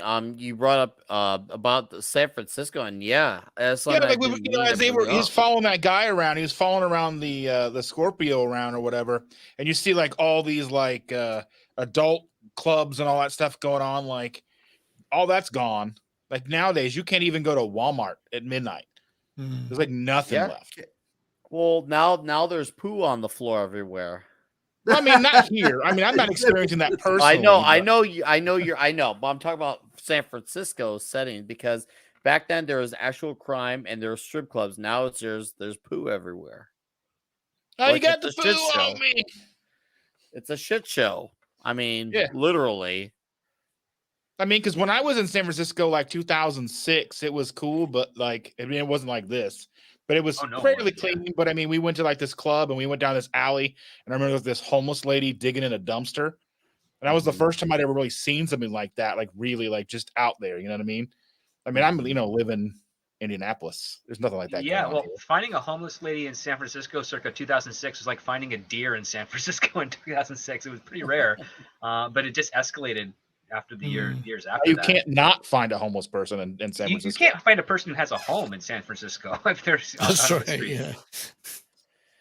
Eric, to answer your question, I do. They sell waffle crisp there. You need So I snacks, want my Eric. waffle crisp. It's If not even I'm the matter that I hungry- want to go; it's the idea that I can't go. He feels compelled to go. You feel compelled to go, don't you, Dustin? Yeah, I mean, it's like at least when you had like all the stores open 24 hours a day, like if you woke up at 3 o'clock in the morning, you knew there were places you can go, and it's like now there's nowhere. You're just like, I just gotta stay home. This is dumb. Mm. Oh, I'd hate to go I- to the periods where like I- nothing's open on a Sunday. A friend of mine's brother was actually truly xenophobic, and the only time he could bring himself to go to a grocery store was at 2 a.m. because there wouldn't be anybody there. Really? Yep. Well, I got used to it because I worked like a third shift job, and I get off at like 2 a.m. I had to do my grocery shopping after I got off work because I didn't want to get up in the morning and go. So I would go out with friends. We'd go to the grocery store, whatever.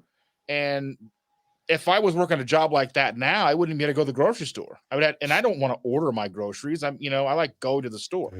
I But- do too. Wow, we've done this in almost real time. Do you realize that? Like this movie clips by so fast. Like it's a Yeah. quick. Yeah, it's a blazer.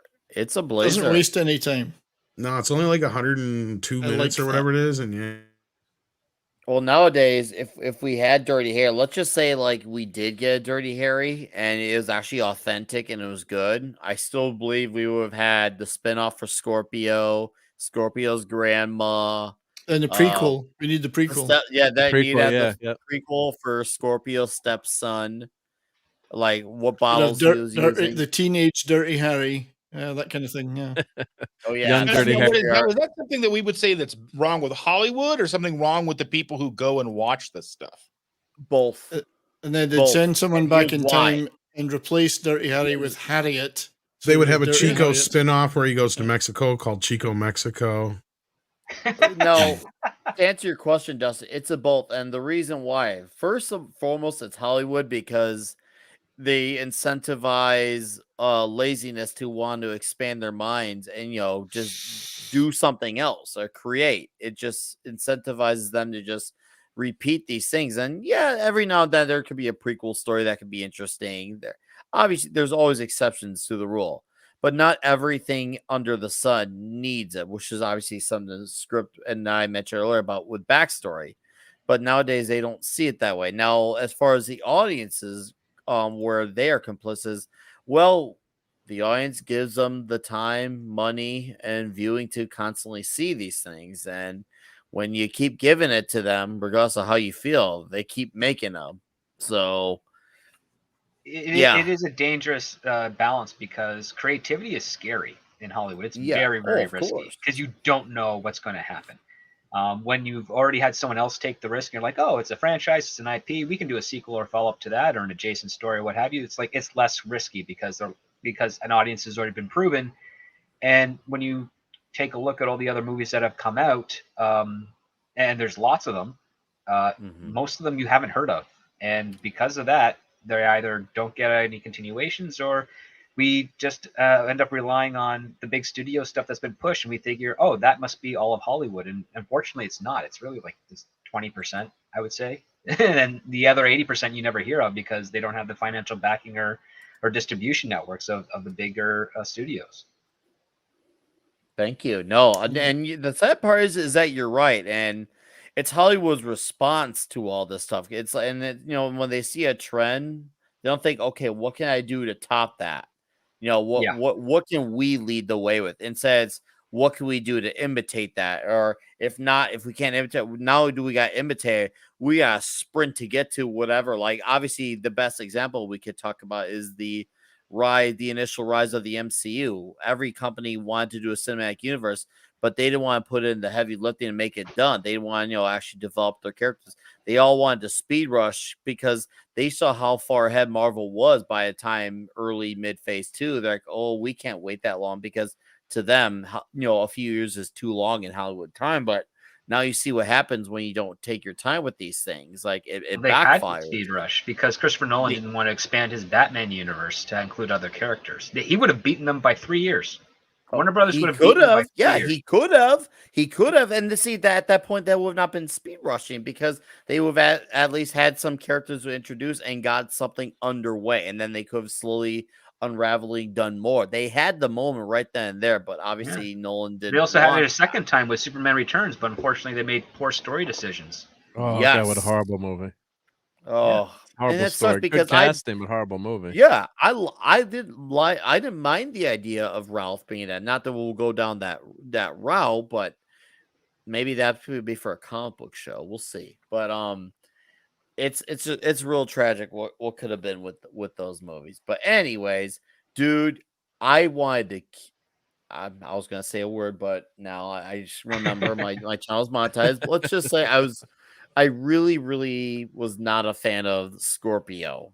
With when he got the children and bus driver involved, I was like, this son of a fucking bastard got kids and a driver involved. I'm sure you guys can figure out what word I was gonna say, but Yeah, I hear you. yeah. Oh, I will not forget the first one I saw. So I was like, this son of a fucking bitch. And this allegedly inspired some real rough crimes. So the 72, there was a kidnapping in Australia, and they kidnapped teachers and some school children, and wanted ransom. And then there was another case where in Livermore, California, they kidnapped a bus. So allegedly they're saying that it happened. And then 81 in Germany, they killer son of a bitch. He'd kidnapped a girl and buried her alive with a ventilator, trying to get a ransom. So allegedly those were listed as copycat crimes, copying the movie. But you could never prove it definitively, I don't think. But yeah, and it's stupid because clearly this person had criminal intent before. Yeah. I mean, I would never blame the movie, but obviously, but yeah, it's and of course this is based on a real life. As we keep mentioning, the Scorpio is based on the Zodiac Killer. So there's a lot, obvious similarities there. And then when did the Zodiac Killer's first murder was 66 or in the early 60s? I can't remember, but that was probably obviously on everyone's mind back then too, because the Harvey Milk tunnel they're going through the rainbow. And who else thinks that it's worth a try? who thinks that Andrew Robinson has the creepiest fucking smile of anybody in a film ever? Incredible. Clockwork Orange, which is funny because how much he's like, if you see him in any interviews and shit, like if you've seen the movie Hellraiser, he is basically that guy. He's that dad in Hellraiser. Like that's what he seems like in real life. Like he's not anywhere near this.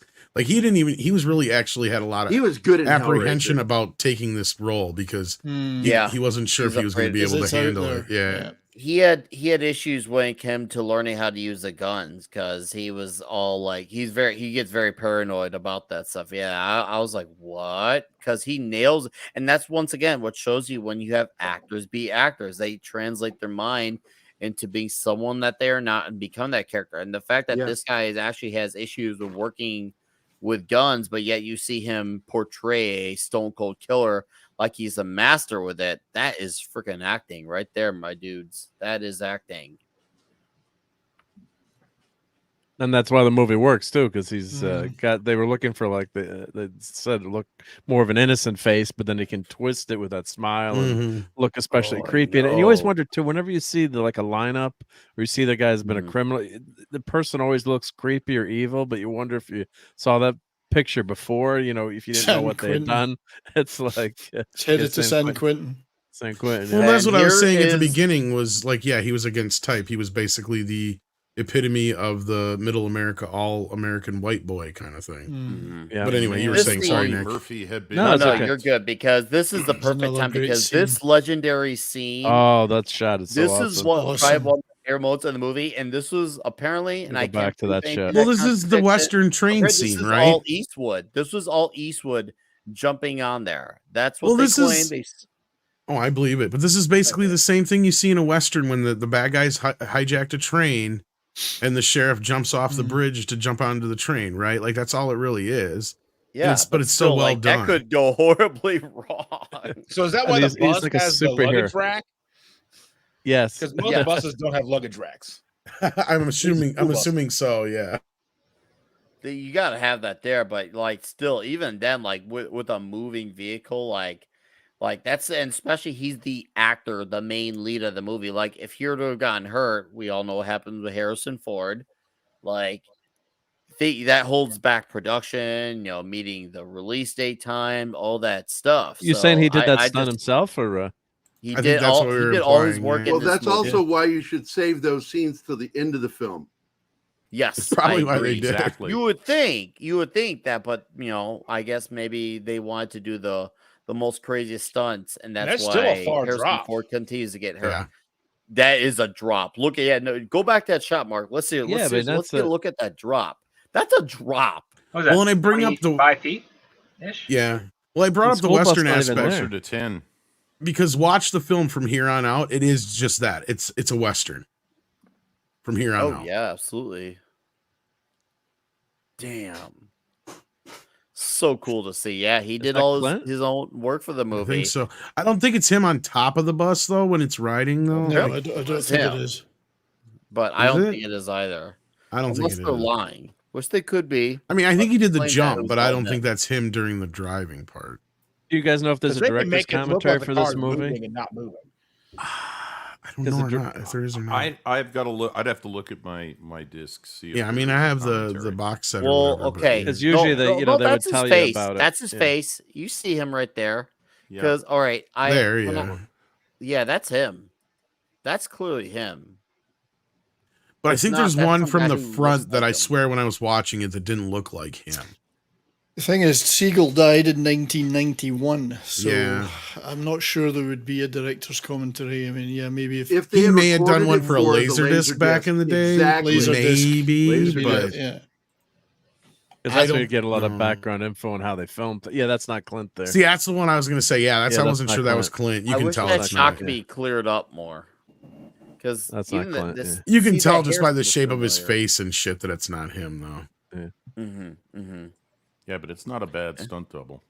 No, that's not a No, bad no. stunt double. If we're talking stunt doubles, No, but they that's clearly good. had a stunt double for when they're going really fast. Obviously, those shots with Clint from the side, you can fake that and make that look faster than it is. And he was probably on a trailer, or what do you call that script? A pull behind, or whatever they call it, where it's on a trailer. When it's on a trailer? Oh, that's they have a flatbed trailer that they use. Yeah, Must- So Clint there's a probably name made for it. the I can't remember jump. what it's called, but yeah. So There's a Clint most commentary likely did by the jump, but not the holding on. Okay. there is a version of the Dirty Harry that has a commentary by John Milius, I believe. Oh, I want to hear that. I've not heard it, but that's what it. I'm just looking up some of the different versions Ooh, I would online that you can love buy. to hear that. Yeah, there's And is Richard this- Schickel commentary and John Milius commentary. That's Magnum Force. That mold Sorry, is fake. It's Eric Magnum Winters Force commentary by John Milius. And Richard none of these movies are Schickel- on 4K yet either, right? No, Richard No, Schickel but they're is way commentary in Dirty overdue. Harry, yeah. Oh, They're definitely way man. overdue for I would sure. love that. I Well, would and love that. Deadpool never gets any love.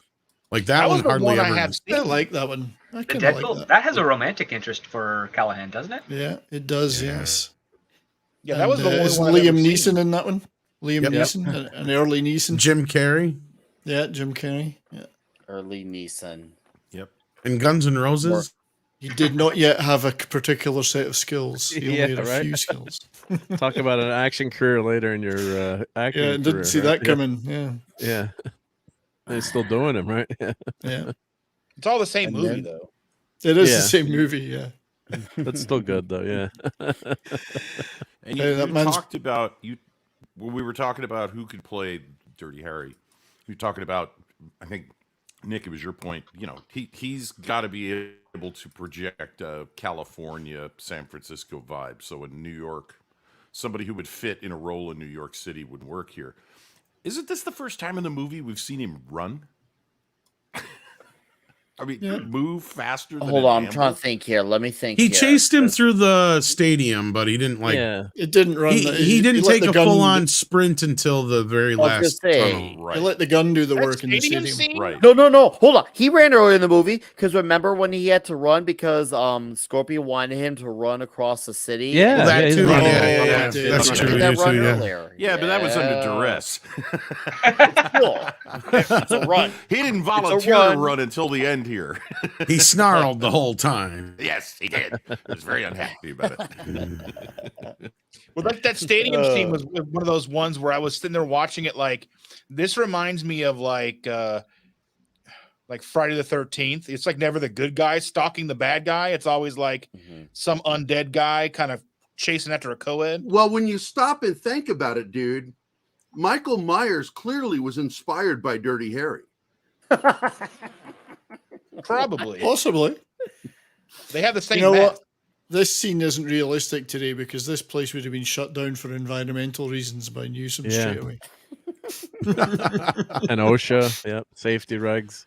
Oh, This Well, kid, you know, this the guy's lucky that another random kid just happened to be around that he could take hostage too. That's right. yes. Yeah. Well, this was only, HR. what, 2-3 years after the first Earth Day. They hadn't gotten around to this place yet. Yeah. OSHA, Wasn't HR. it a bunch of Marxists in Australia that invented Earth Day? I don't know about that. I just I remember don't on know. the I couldn't first tell few you. Earth Days, they did a bunch of shit that probably caused more environmental issues than actually helped. But no, the other thing is that kid's got some balls because like he doesn't budge after hearing any of this gunfire. You notice that? And then Fishing. when he barely, he's still barely, he barely winks when fucking Callahan shoots this dude. Then as soon as he gets shot, my fucking kid is smart enough to just take the fuck off, right? Yeah. Like you don't Right, wait don't around. stress about what 70s. you see. It's a well brought Just up kid. Get the That's what I'm fuck saying. That's a kid out. that grew up getting out in the morning and then not coming home until it was dark. Exactly. Yeah. Yeah, so that's how we grew up. Yep. And if you got cut up or something, you're like, "What happened? Don't worry about it, One Mom." day- Even the that look kid on the gr- kid's face is like, ah, shit, not again.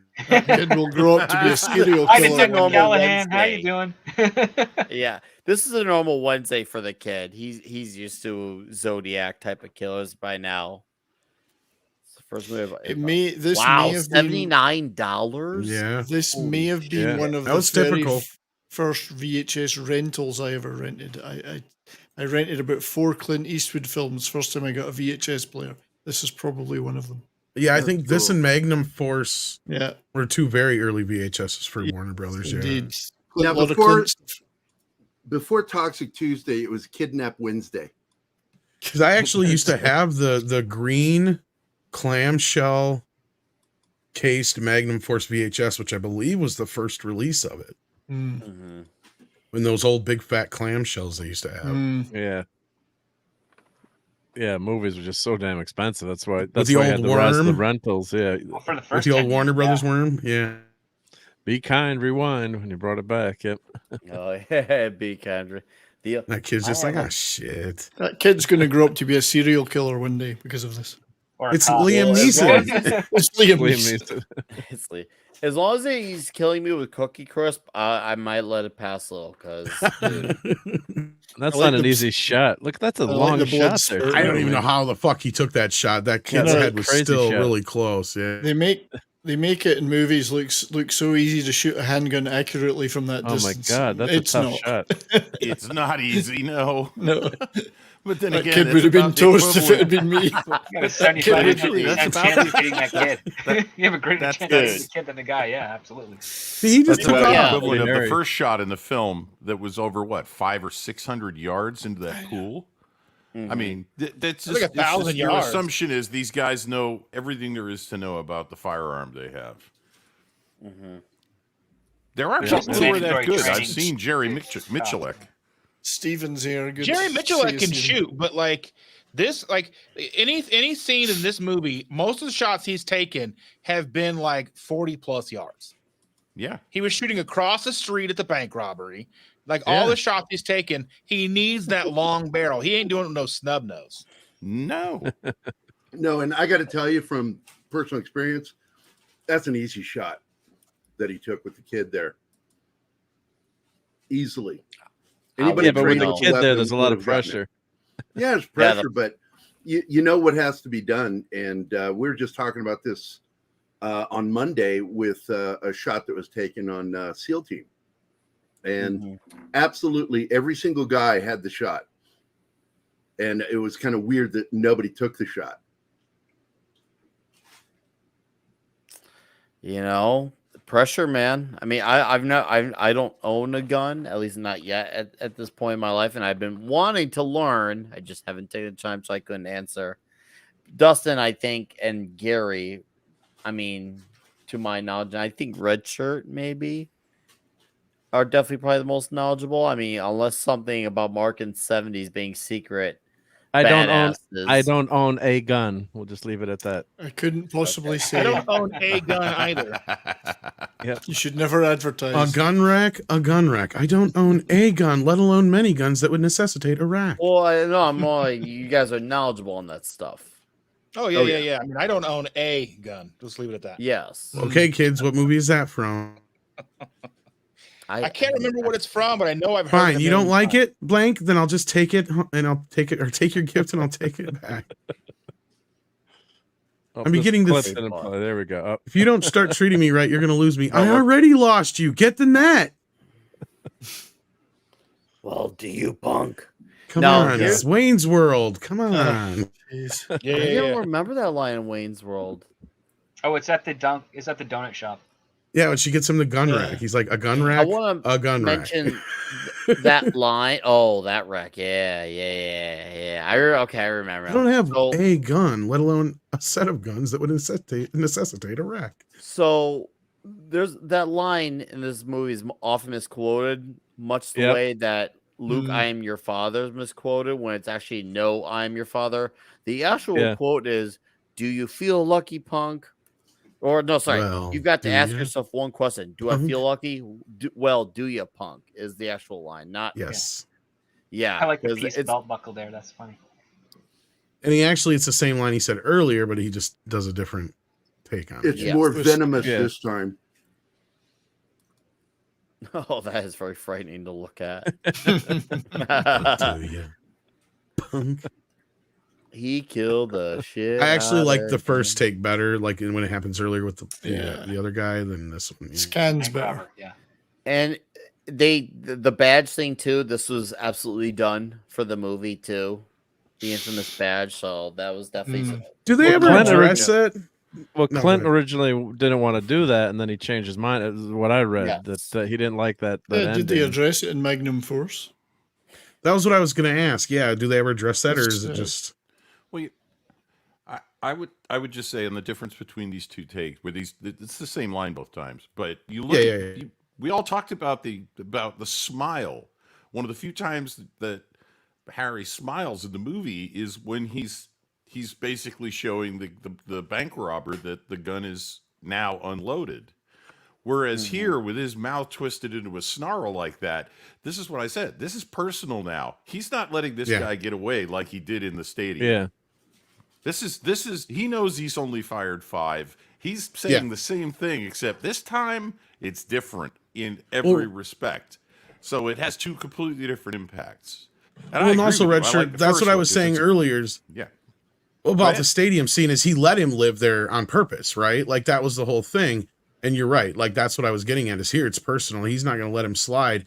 And he knows he killed him, right? Like that's the whole reason he tosses the badge. But I just imagine that's why I asked, do they address it in Magnum Force? Because I just imagine in between here, the city just, they wouldn't stand for him being charged with the murder of this fucking creep. And he got off on that, and they begged him to come back on the police force, basically, is all I'd imagine. But Technically, Callahan has a witness in his defense with the kid. Mm-hmm. Callahan has a witness in his defense. Oh, that's with true. The kid. Like, the kid's there to testify, yeah, this guy held me at gunpoint, and the cop shot him dead. True. Yeah, but apparently that kid is a mute because he didn't say a word through the entire. Well, you also have the kidnapping. busload of kids and the bus driver as well. Like, you have That a as whole bunch well, of yeah. witnesses that can basically Testify, justify the situation that Callahan is in. But one of the things that's kind of, I mean, you're absolutely right. At the beginning, he's doing that to taunt him, because if Callahan were to shoot that bank robber, it would be considered an execution and murder. Yes. And he would lose everything. Mhm. And here he's in the same situation where he shoots the guy, and you think it'd be a kill shot, but no, he just wings him pretty badly, and then just comes up and shoots him again.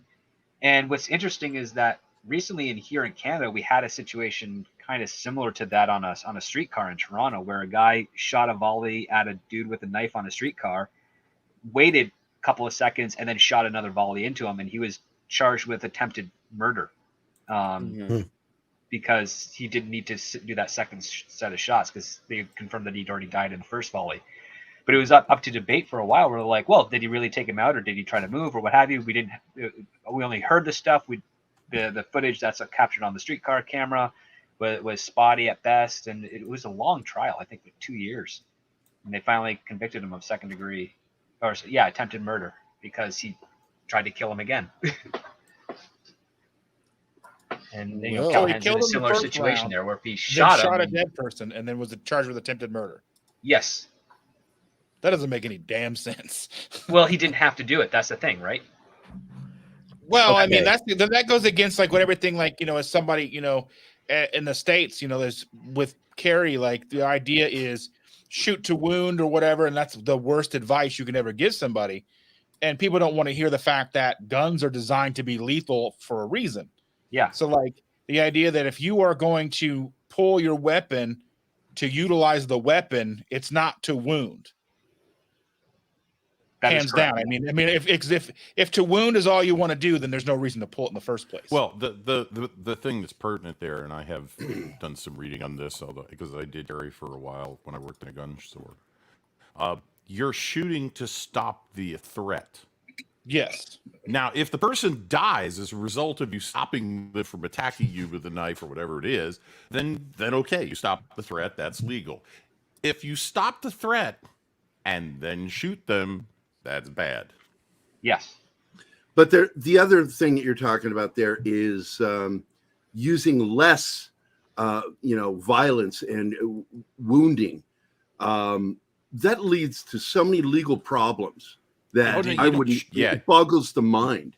Because, you don't shoot to wound. What you do is you shoot until the attack stops. It's literally saying, why don't you maim them instead of kill them? And it's like, Right. Do you understand that they will then be a ward to the state if I maim them? Well, then it becomes a civil suit, and then you're on the hook for all that civil liability. Really, it's crazy. You're gonna be in a civil suit no matter what happens. Couldn't you just Win or wound them? lose. It's like, what the fuck did you just say? If you're Although a I do- masochist and a sharpshooter, you could, but like you'd be considered unethical. Like that. But I do like there was Hold on, that shot did you say of a guy. script? Yeah, what? Did you just If say you were a sharpshooter? sharpshooter and a masochist, That's- you could probably okay. do it. But Yeah, I had to ask that because he's Canadian. And he said sharpshooter, and I thought about Bret Hart. So carry on. no, that's okay. 'Cause Okay. I've seen some pretty impressive stuff. There was a sharpshooter for the United States Police Department. I can't remember which one. I think it was Kansas. He was a sniper in the military. He became a cop, and there's a dude with a 9mm holding hostage on the street, and the sniper shot the gun out of the guy's hand, or at least disintegrated the gun in his hand, essentially. Yeah, but he and- was aiming for his head. Maybe he was, yeah. But, he just completely took it out, and it was like incredibly impressive. I remember it being on a couple of news channels, and then I remember finding it on YouTube back in the early days of YouTube, and I was like, "That's impressive." as yeah, hell. and it's a Like, way. they of don't do that all the stopping- time, though. That's a thing. Well, that's for stopping the gun from going off. There's an incident in 2019. I can't remember what city it was, where the officer had a less than lethal weapon, fired beanbags, and the guy was holding a knife and had a chair in front of him in a deli shop, and the cops were coming in, and the one cop in the back with the less than lethal shotgun nailed him in the hand, shattered his hand. The guy still tried to hold that knife and shot him again, and it flew out the second time. Twice he hit him at, I think about 10 feet with a beanbag, which is hard to do because those don't move like bullets. They hit air and like to move in different directions. I thought you were going to Right. say the beanbag hit him in the hand, forced the hand with the knife into his chest, and killed him. That would have been if Liam Neeson had starred in it. That would have been perfect. All right. What- So for the chat, a lot of you know how to do this, and you know how the score stuff works. For those of you who are listening for your first time ever, we rate this movie twice: one in greatness and the other in toxicity. So toxicity, whether it's not politically correct, how toxic male is Clint Eastwood, how outrageous it all is, that's a toxicity score of 1 to 10. So they're both 1 to 10 scores. The other's obviously greatness. So send away at your scores. And if you're not catching on, just watch how the chat does it, because the chat is very good at doing their scores. So sound off, chat. Well, that happens. And ooh, yes, Tom, that is absolutely the 25th. Yes. And you know what? We'll start off with Red Shirt. What are your final thoughts on this wonderful flick? On this wonderful flick, and it is a wonderful flick. Harry and the two protagonists, Harry and Scorpio, are the two most toxic characters in this. The administrators and the police force are all doing their level best to be, enlightened and, make sure that they're protecting the rights of the criminal and all of that stuff.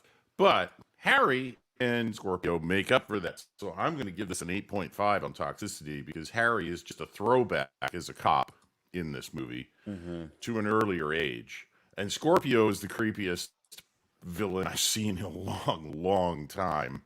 And he is just a menace to every single human being around him. And then for greatness, well, I love this movie. It's a very well done movie. It's great. But as we've been talking about, its legacy and how it's inspired other people, other actors, and other stories. It's been referred to from other movies. I'm going to give this one a 9.5 for greatness. All right. Well said, sir. Geary. That's me, man. Yeah. Hey, that was better the other way. It was better. I don't the think other it's. way. Yeah. Fuck you, 70s. Fuck you so much, man. No, Fuck you very I gotta much. be. I don't really think it's that toxic a film. It's like the villain is very toxic, but I think that it's kind of progressive in its ideology. And Dirty Harry is from the old school of police work, but he's trying to fit in his own way.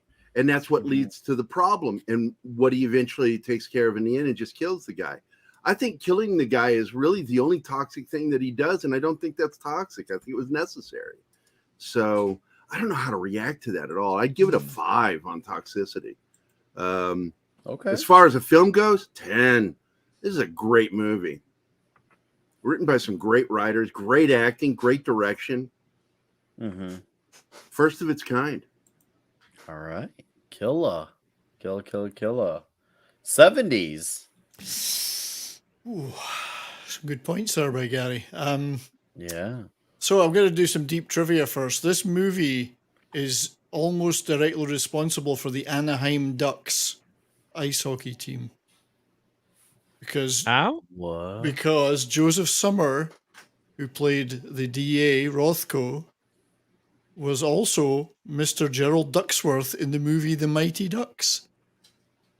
And therefore, the Anaheim Ducks got their name afterwards because of the movie. So when they formed their NHL team. Wow. So this movie is almost directly for the founding of, responsible for the naming of an NHL team. There you go. Told you it was deep trivia. Dude, that was. Very shallow. Deep. Then that would have been that's what she said reference. If I told Deep you how but deep shallow. it was. Deep but shallow. Deep but shallow. It is interesting, the toxicity scale here. I appreciated what Gary said there, because it's in some ways it's not toxic. He did what he had to do. There have certainly been more brutal films and more directly vigilante inspired movies. At the same time, when you look at it through today's lens, I think there's things in there that would be difficult to get away with, or certain things you couldn't say or do to certain people. So I think I'll land somewhere in between Gary and Red Shirt. I would give it a 7 for toxicity. Okay. In terms of overall score, I mean, I do adore this and all the Dirty Harry movies.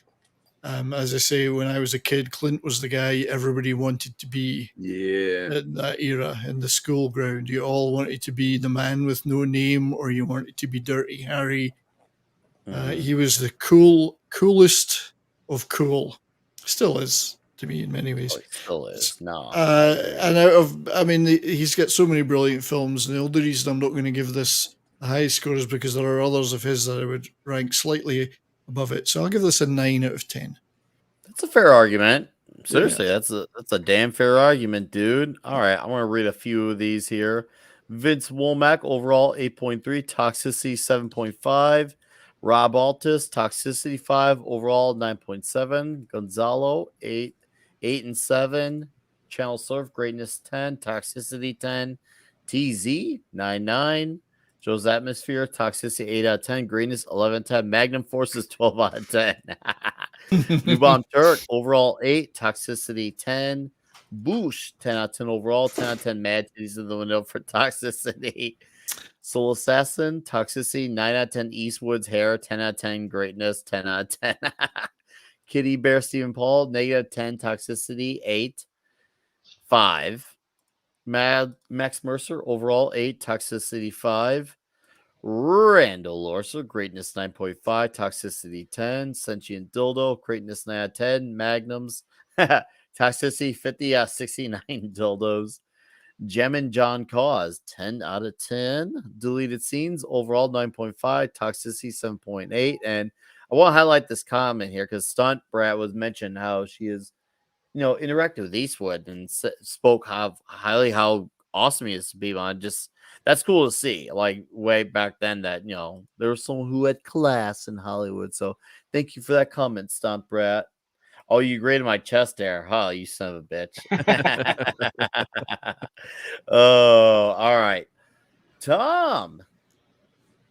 Toxicity wise, I gotta go kind of in between everybody else here, because there is a lot of toxicity in it, but also, as I said, I could see a lot of these elements playing out and being boosted. And now, if they had done this movie because of the woke factor, I gotta go in between somewhere in there. So I guess a 6 or a 7 on the toxicity scale. I mean, if it had a woman in it and Harry could treat her like shit, then maybe it'd go higher. No, I'm just kidding. Other than that, like movie wise, it's tough because, granted, like it has been said already, there's a lot of films that this movie inspired that may be better technically and written better and a more interesting or more intricate story wise, but the simplicity of this is what sells it for me. Like I said, it's basically your classic Western tale, but set in a modern time with the same kind of character that Clint plays, and he just embraces it and creates an icon. And in that respect, I got to give it at least like a 9 out of 10 for the main score, and I give it 1 dirty handy. Dirty Handy. Dirty That Handy. was really good, Nice. Tom. That was brilliant. This well played. Dirty Handy. Toxic Man Flu gave it an overall 9.9 out of 10. Lucky Punks and Toxicity 10 because it's Clit. I mean, Clit. I know. You see, Toxic doesn't know where to find Clit, so he's never seen this movie. Tox for $20 fucking dollars. There's a knockoff film called Dirty Shands. That was a real. Isn't that supposed to be Sanchez? I think he did that on purpose. Yeah, he probably did that on purpose. Thank you, Tox, for that $20. All right, Dustin. After listening to everybody, I mean, I'm conflicted. I mean, the movie itself overall for me, I mean, this being the first time that I've seen it and kind of seeing it through the eyes of someone who's seen all the movies that it spawned before seeing it.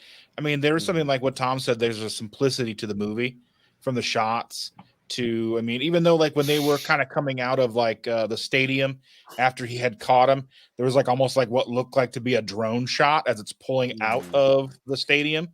And I was trying to think like, how did they do that? Did they hire a helicopter? But I don't think so. I mean, the simplicity of it, the story, Clint Eastwood of itself, I think it gets, a 9.5 out of 10 from me. And Toxicity, I'm, conflicted because There is a lot of toxicity in the movie. There's a longing for me to want to go back to the 70s, and hang out. But so I think I'd give it a 7 out of 10. Okay. Long-winded, but there you go. No, you're good, dude. Mark. Yep. Yeah. So no, it's a classic. Love this movie. I mean, Clint is like, we said, was the Western hero, and then you're getting to see him as this prototypical, tough guy, he's a macho, tough guy, cop, and he's kind of a dinosaur.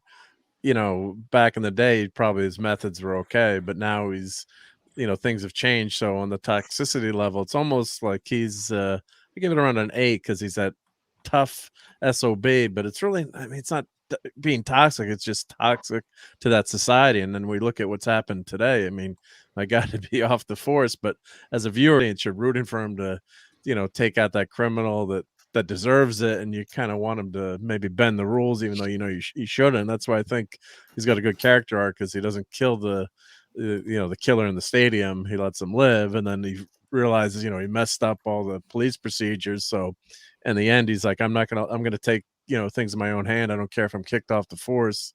I'm gonna that great scene where he jumps off the railroad bridge onto the bus, and he takes it in his own hands. He's almost like he's a superhero there. So I love the movie. Of course, the famous do you feel lucky, punk? That line is quoted all the time. So I'd give it 9.5, and it's just it's a tight, fast movie. There's nothing really wasted here. There's no ridiculous love scenes that would get mad angry. So it's all business, and it's and he's true to his character too. The whole movie. He doesn't do it. He doesn't do anything you wouldn't expect him to do. So, and Clint is just such a phenomenal actor. If you anyone watching hasn't seen some of the spaghetti westerns, or watched any of his old movies, or World War II movies, he's just he's just a force, and he just looks like one of those cool guys that you'd want to hang out with, and he has that persona that just works. So it's just and in this movie, it's just and it became a cultural linchpin too. I mean, it was talked about during presidential runs, I think, and it became a political issue too, in terms of crime, and as we've talked about. So yeah, it's an important movie. And sorry if I blabbed too much, but yeah. No, Mark, come on, dude. The floor. When the floor is yours, the floor is yours. Dude. All right, yeah. That's how that shit rolls here. All right, script doctor. Well, I'm not good on the number scale, but I will say this is one of the great movies of the 20th century, if not all time. It's in at least everybody should at least see this movie, part of like the top 100 type of stuff. With regards to toxicity, I find it kind of fascinating because Callahan is a very based type of character. And what I really appreciate in this movie is that in the first half of this film, the whole world is kind of telling Harry that, he abuses his power. He's kind of reckless. He's a gun-toting guy. But what we see in this film is that he's actually not. He's very calculating, careful, and he's trying to do everything. But this one character, this Scorpio, pushes him to the point where at the very end, he actually ends up becoming the very thing people accused him of in the police force. And as a result, he tosses his badge because that's not who he is. It's like he was pushed to that limit where he literally broke like his own unwritten rule to a point. Because he never did summary executions. They're always in a sort of defensive position. But this one guy who he let essentially kind of get away twice to a degree, usurped the law that he swore to uphold and to use to protect people. And now it's like, well, now I have to be the person that. Yeah, you're including the scene at the cross, aren't you? When he let him go that time. I think so. And yeah, just stabbing him. Yeah, I get you on that. And I think that's a beautiful character arc for him. Is like, the one time I had to do the thing that everybody thinks that I do, and I don't feel good about it. And I'm like, no words are spoken in that scene. It's brilliant because you get so much. And that goes back to what we were saying earlier, where you don't need that backstory about all of this, all of his like family and his ex-wife or his lost wife or what have you. It's not relevant. The relevant thing here is that he's a guy that finds a responsibility and duty to his job. He's not appreciated for how he does the job, and because there's other people there with their own perspectives about how they would do it, and being able to basically have that hindsight of 2020. He's now always going to be considered on the receiving end of accusations. But when there's nobody around, and he does that, and he doesn't just turn around and walk away and be like, okay, case solved. He's like, it doesn't even matter that nobody saw it. I still don't feel like a cop anymore. I'm throwing my badge. I'm done. And and that's a huge thing, because he's not doing it for other people to witness. He's doing it for himself. And we find out, and that's kind of the culmination of the story. He's not just doing this to uphold the law. He's doing this because it's what he has to do.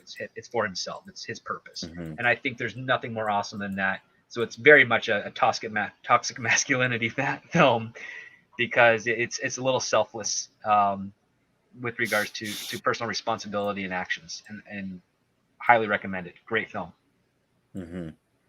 All right. Excellent. Well said, sir.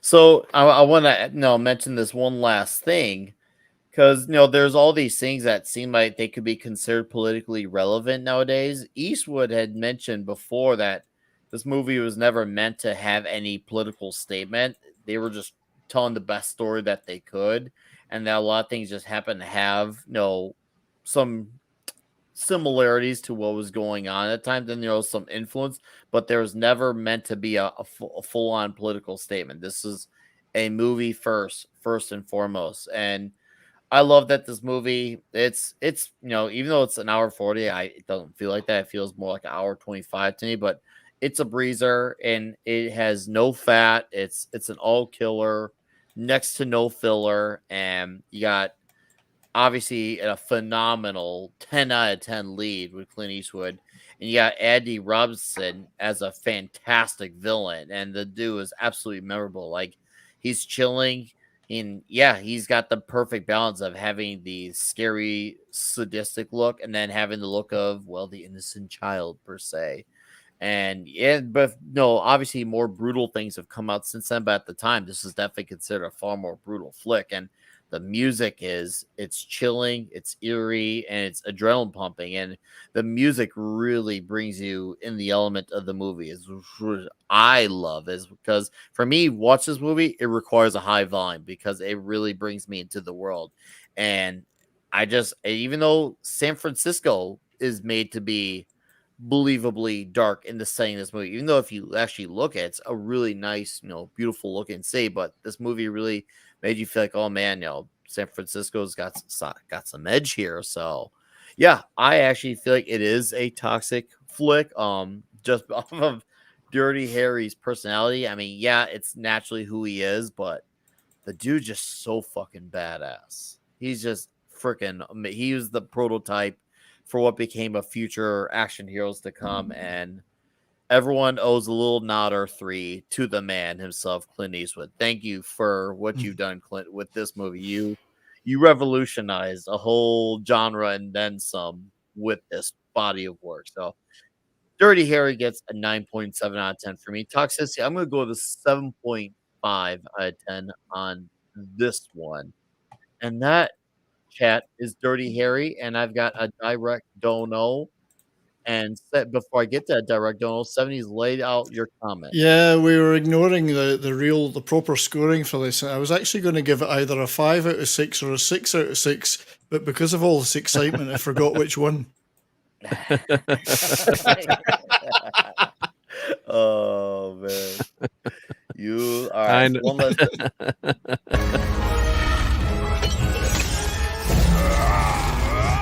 Rutabaga. And Eric Winberg for $5 says, thanks all later. Well, thank you for hanging out, Eric. It's nice to see you in the chat. I appreciate it. And then Toxic Man flew for another $5 says, forced hockey trivia with that 70s rock fan. Here, this is for Toxic. Go ahead. Make my day. I know it's another movie, but yeah. No. Could you imagine? Worth They it. did this with like Glocks. Did I shoot 16 shots or 17 shots? Name 16. Yeah, right. Can't count that high, yeah. Oh, that'd be brilliant, because right. then they'd have to recount all the shots like in the Clue movie. That's like right. 1 + 1 + 2 + 1. 1 + 1 + 1 + 2 + 1. So next week the rest of this month per se. We're gonna take a little bit of a darker turn appropriately for the month of October. You don't say. I know. Dustin's like, what? We're doing it. So it's gonna be great. Next week we're going to a John Carpenter classic. Some guy that William Shatner impersonated his face on. You guys may know of that. William Shatner has the scariest face in horror film history. He does, yeah. I don't agree with this. He's never been in a real horror film. Oh, he was in the Just that slasher movie. Spiders movie. Well, no, he was in a Shatner was in a slasher movie in the 70s. I don't remember what one. We don't talk about that. Yeah, you don't want to talk about that one. Yeah, I can't remember the name of it. I'll find. Yeah, but it was He's played in a murderers hospital. before, yeah. It was No, in a no, hospital, Vince. The thing is not that will definitely be sooner than later, but it's not the thing. But if you look at William Shatner's face and think brown hair and a white mask, you can figure that okay, this is the original, and for me, the Halloween that matters most. Yeah, the spiritual sequel to Black Christmas. Yep. And he even talked to him. Carpenter actually talked to the director. Bob Clark, yeah. Yeah. There you go, Joe's atmosphere. That's what's up. We're gonna do some Halloween, and for this month, I'll just drop it all. Who gives a shit?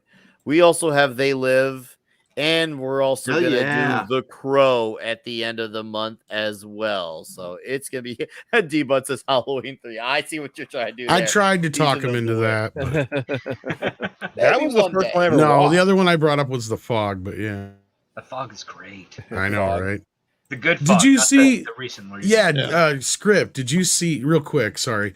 Did you see the tweet that Gary Ambrosia put out there? I agree with him. I think they should have made The Fog Halloween 2. And then Halloween 3 would have been Well, they another changed the story. date, but Yeah, change the date to Halloween. Exactly. Ooh, yeah. that's cool. Yeah. Good idea. Yeah. Oh, and Shatner was in Devil's Reign. Yeah, I knew. You know. Devil's Reign. Oh, yeah. Devil's Reign, Reign. and he was also in Kingdom of the Spiders. Yep. Well, he lost all his money during his divorce, so he was taking pretty much anything. Yeah, Keith and I have talked about this ad nauseum. That while all the secondary actors that were day workers on Star Trek were shitting on him in the convention, starting that whole bullshit thing about what an ass he was busy working steadily to pay for his kids. So was Nimoy. I think he went to Mission Impossible. And Yes, he did. And DeForest Kelley was just doing various voice work and other character work in between. It was James Doohan tried to do as much as he could, but he wasn't getting cast for much. And Decay, sadly, is not getting much of anything at that time. Koenig the same way. Nichelle Nichols did a couple of stage shows for a while. Yeah, because she was a stage actress and a dancer originally. Yep. Yeah. But it's tough when you get typecast too, and then Hollywood's very competitive. So yeah, but you're gonna take the work, right? You need the money. So, but yeah, it's that Halloween mask is classic, and a lot of people don't know that. So I'm like, oh, that's Shatner. You realize, yeah. Did Shatner get any royalties from that? No, Nope. actually, I don't think he does. Because they altered it enough that, I don't even think they ever had to that pay whole Don bullshit. Post. I'm not sure if they Yeah, ever because even that was ever an paid original Post Don for Post that. Yeah. William Shatner mask. That's Yeah. right, Made Star from an Trek. actual mold of Shatner's face, too, which is even weirder. So, and the mask looks That is bad, but, Yeah, well, they got paid for the original Halloween costume, I guess. And that's it. he got that payment, but yeah. Probably but see, nothing, yeah.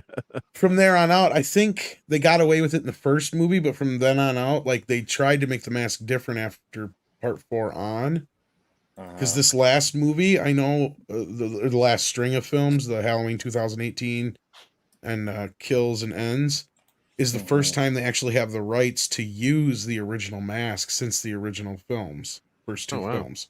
Because it's the same mask in the first two movies. Deborah Hill actually had the original. There was only one mask. Oh, Most what's people his don't even name? realize. That Tommy played Lee him. Wallace.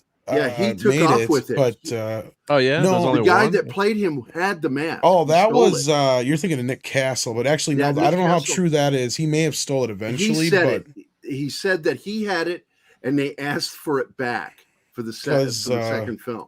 because for the second film, I don't know, because Deborah Hill said she had it, and it was underneath her bed in a suitcase. Because when she pulled it out, that's why it looks folded in the second film. Well, I got to 'cause it tell was you, that folded makes in more the sense in his suitcase. story. Yeah. And now I don't know if he wound up with it after, because I think Tommy Lee Wallace actually wound up with it afterwards. as I was That's gonna not say, 'cause something to keep under your bed. It's like shit. this she movie's didn't know. scary They didn't enough. know. They That's never why I'm planned joking. on bringing Michael Myers back again. That's the whole I point I know, was but I'm saying just before. joking, But yeah. It was supposed to be But an we can anthology film Look series. what I got. under yeah, my we can bed, save you this for know? next week too. But still, like, yeah. Yeah. let's No, I'm not full blow of our wad Halloween a week knowledge. early. Yeah. Oh, Yeah. good. We're gonna have fun with that one next week. I might have to Halloween's find one of my those movies I've suit. seen almost as many times as any movie. Yeah, it's So- right up there with Star Wars with me. I read the I book shot him before we even 6 saw the times. film. That's the second one, but yeah. When the movie came out, it was really Mhm. important. I went and bought the book, and I was really I really was shocked. But what are you doing? Making you big. I want Gary. you. I want you to get big, and then I already did that for you. But Okay, I put in the work. But it I just want weirded me out, man. have I'm you- all alone now. I want you put out your piece, and then after that, you're gonna transition. Well, the only thing I want to add to what Tom was talking about is that Please. I went out and bought the book, and the book for Halloween was based off of the first script, not the shooting script. So the whole, evil spirit that took over the kid's life, took over his mind, was left out of the film because Carpenter decided that the best thing to do is to have this something unknown. Why would this normal kid suddenly do this? And that was scarier to him than it's saying it's a demon or a spirit. So, do you remember that, Tom? I don't remember that. I just remember him saying that the inspiration for Michael as a kid came from him visiting a insane asylum for some research, and he saw some like 10, 12-year-old boy Yeah, but who go had a back, schizophrenic and stare. look at it. Yeah. Go back and get a copy of that book, man. Came out before the film. Yeah, I don't have that's one of those that I don't have. We were talking earlier on Meet about novelizations and how different they as were. much Yeah. as you love the film, you really should read it. I think it's worthwhile because it throws nuggets in there from the first script. I used to have Halloween too, but not that one. Oh yeah, I loved all the films. But anyway, I'm Gary, and I'm an alcoholic. I mean, We sorry, knew this. wrong group. I'm with Pop Culture Minefield. I'm the funny guy. Keith is the smart one. And we do shows, and we've got some interesting stuff this week. Tomorrow, Don Ecker is now officially the co-host of UFO Wednesday. And we're going to be talking about what the fuck would happen if aliens invaded now. And he's going to go over some stuff. It'll be fun. And then on Friday, I've got Tracy Torme, one That's of gonna be the awesome. writer producers from Star Trek Next Generation, Sliders, I Am Legend, Outer Limits in the 90s. Just a top-notch guy, really nice guy. I love talking to him. He's called me a couple of times. We just had a great chat. I think he's going to be an excellent guest. And then he's going to come by the following week for UFO Wednesday because he thinks he had a close encounter this last week. Ooh. And he's investigating, anything in the area that might have been happening. And Ooh. so I'm really curious what's happening with that dude. So that's our week. What are you doing? Very cool. A lot of those Outer Limits had a lot of alien episodes, which I love too. Those 90s Outer Limits. Yeah, it was were Earth awesome. being destroyed by its own stupidity type stuff going on a lot during the season. But I loved it. It was good Yeah, it was sci-fi. good. You can go to the next person now. Come on, Nick. Well, Fuck with Geary, me. it's been I'm fucking good. And Geary, it's been good. Thank you for your time today. you bet, buddy. I love you, man. I love being on here. You guys are great to hang out with. We're like I love you, man, times 8 dudes. Yeah. Oh shit, it's Dustin. What's the I am beard? the better looking version of Gary. It's true though. I didn't know that was true. possible. It's a pretty Oh, low I barrier. realized- It's a pretty low barrier to get above. Though, It isn't is, it? it They is, kind it of is. balance each other out. If you actually think about it, kinda they like- kind of balance each because Dustin's got the chin cover with hair, and then Gary's got the head of hair. I mean, it's like a threshold of a doorway, but it's not that high of a, but anyway, Is it a back doorway? it is. It is. Anyway, I have a channel called Keto Simple. We do recipes and we do product reviews. Come check it out if you like food. I'm fat and I love food, so come check it out. Yep. You will check it out. Oh yeah. Check it out. Dustin, I know it's late for you. Thank you, sir, as always. It's been good. You have a magical evening. Hello. Hello. Nick, thank you very much once again for doing this magnificent show. You've built something really special here. And thanks for gentlemen like you. Thanks for letting us all be a part of it. Well, thank you for letting us be a part of it. It's been tonight was fantastic, absolutely brilliant. The chat were superb. For anyone, just wanted to say for anyone who hasn't seen Gary's show on Wednesday morning, the UFO show, it is absolutely brilliant, and Dawn is fantastic. So please start watching that show. It's really enjoyable. Absolutely love it. No, it's great. I love that show. I will be doing stuff. The big one is next Monday. It's Only Talk and Roll, 2 p.m. Pacific. We will be doing a special on Hammer Film Productions, Hammer Horror. Oh yes. So Gary will be on that for sure. Hell yeah. It's going to be a lot of fun. Just looking through the material I've prepared so far. It's just some brilliant stuff, and we will have a section on Hammer Girls. The girls of Hammer will be part of that, because it wasn't just about the blood; it was about the boobs too. Hammer time. Yeah. So that's coming next Monday, and I'll be on Midnight Edge after dark, and Thursday, and Foulball Productions on Friday, and probably with Gary on his show on Saturday morning, if I can get out of bed early enough. So 70s, is your hammer thing going to be about like hammers and knockers? There will be knockers. Yes, that's true. There will be a lot of knockers. So that would be Carry On films, I guess. There is a crossover between the two of them sometimes as well. But, Carry On Screaming being an example. But yeah, it's going to be a lot of fun. And hey, anyone that wants to take part, just let me know. We're going to have a lot of fun with that. So. All right, 70s. Look forward to that. Stay huge, my friend. I will. Script Doctor. Oh, hey, thanks for having me on for this. I don't always get to make these shows live to watch or listen to, because I'm usually asleep at this hour, but luckily circumstances have allowed me to participate. Thank you so much for bringing me on here. It's always a blast talking with you guys and seeing everyone in the chat. Yeah, I don't really have much going on yet at the moment, but follow me on Twitter, and you'll see where I pop up here and there. Yeah, thanks. All right. Pleasure, dude. Seriously, it was great having you on. I'm very happy that you're able to come on and bring your great knowledge about Dirty Harry. It was a pleasure, sir. You have a great night. I'm sure you're ready to get some rest, and I'm sure I'll see you in a few days for meet on Thursday. Oh, definitely. Yeah. Sorry I was able to miss it tonight, but the girlfriend required my presence for many, many hours. Oh, we know how that goes. She is a lucky woman, it sounds like. Yeah, I was going to say. We're all like, oh, yes.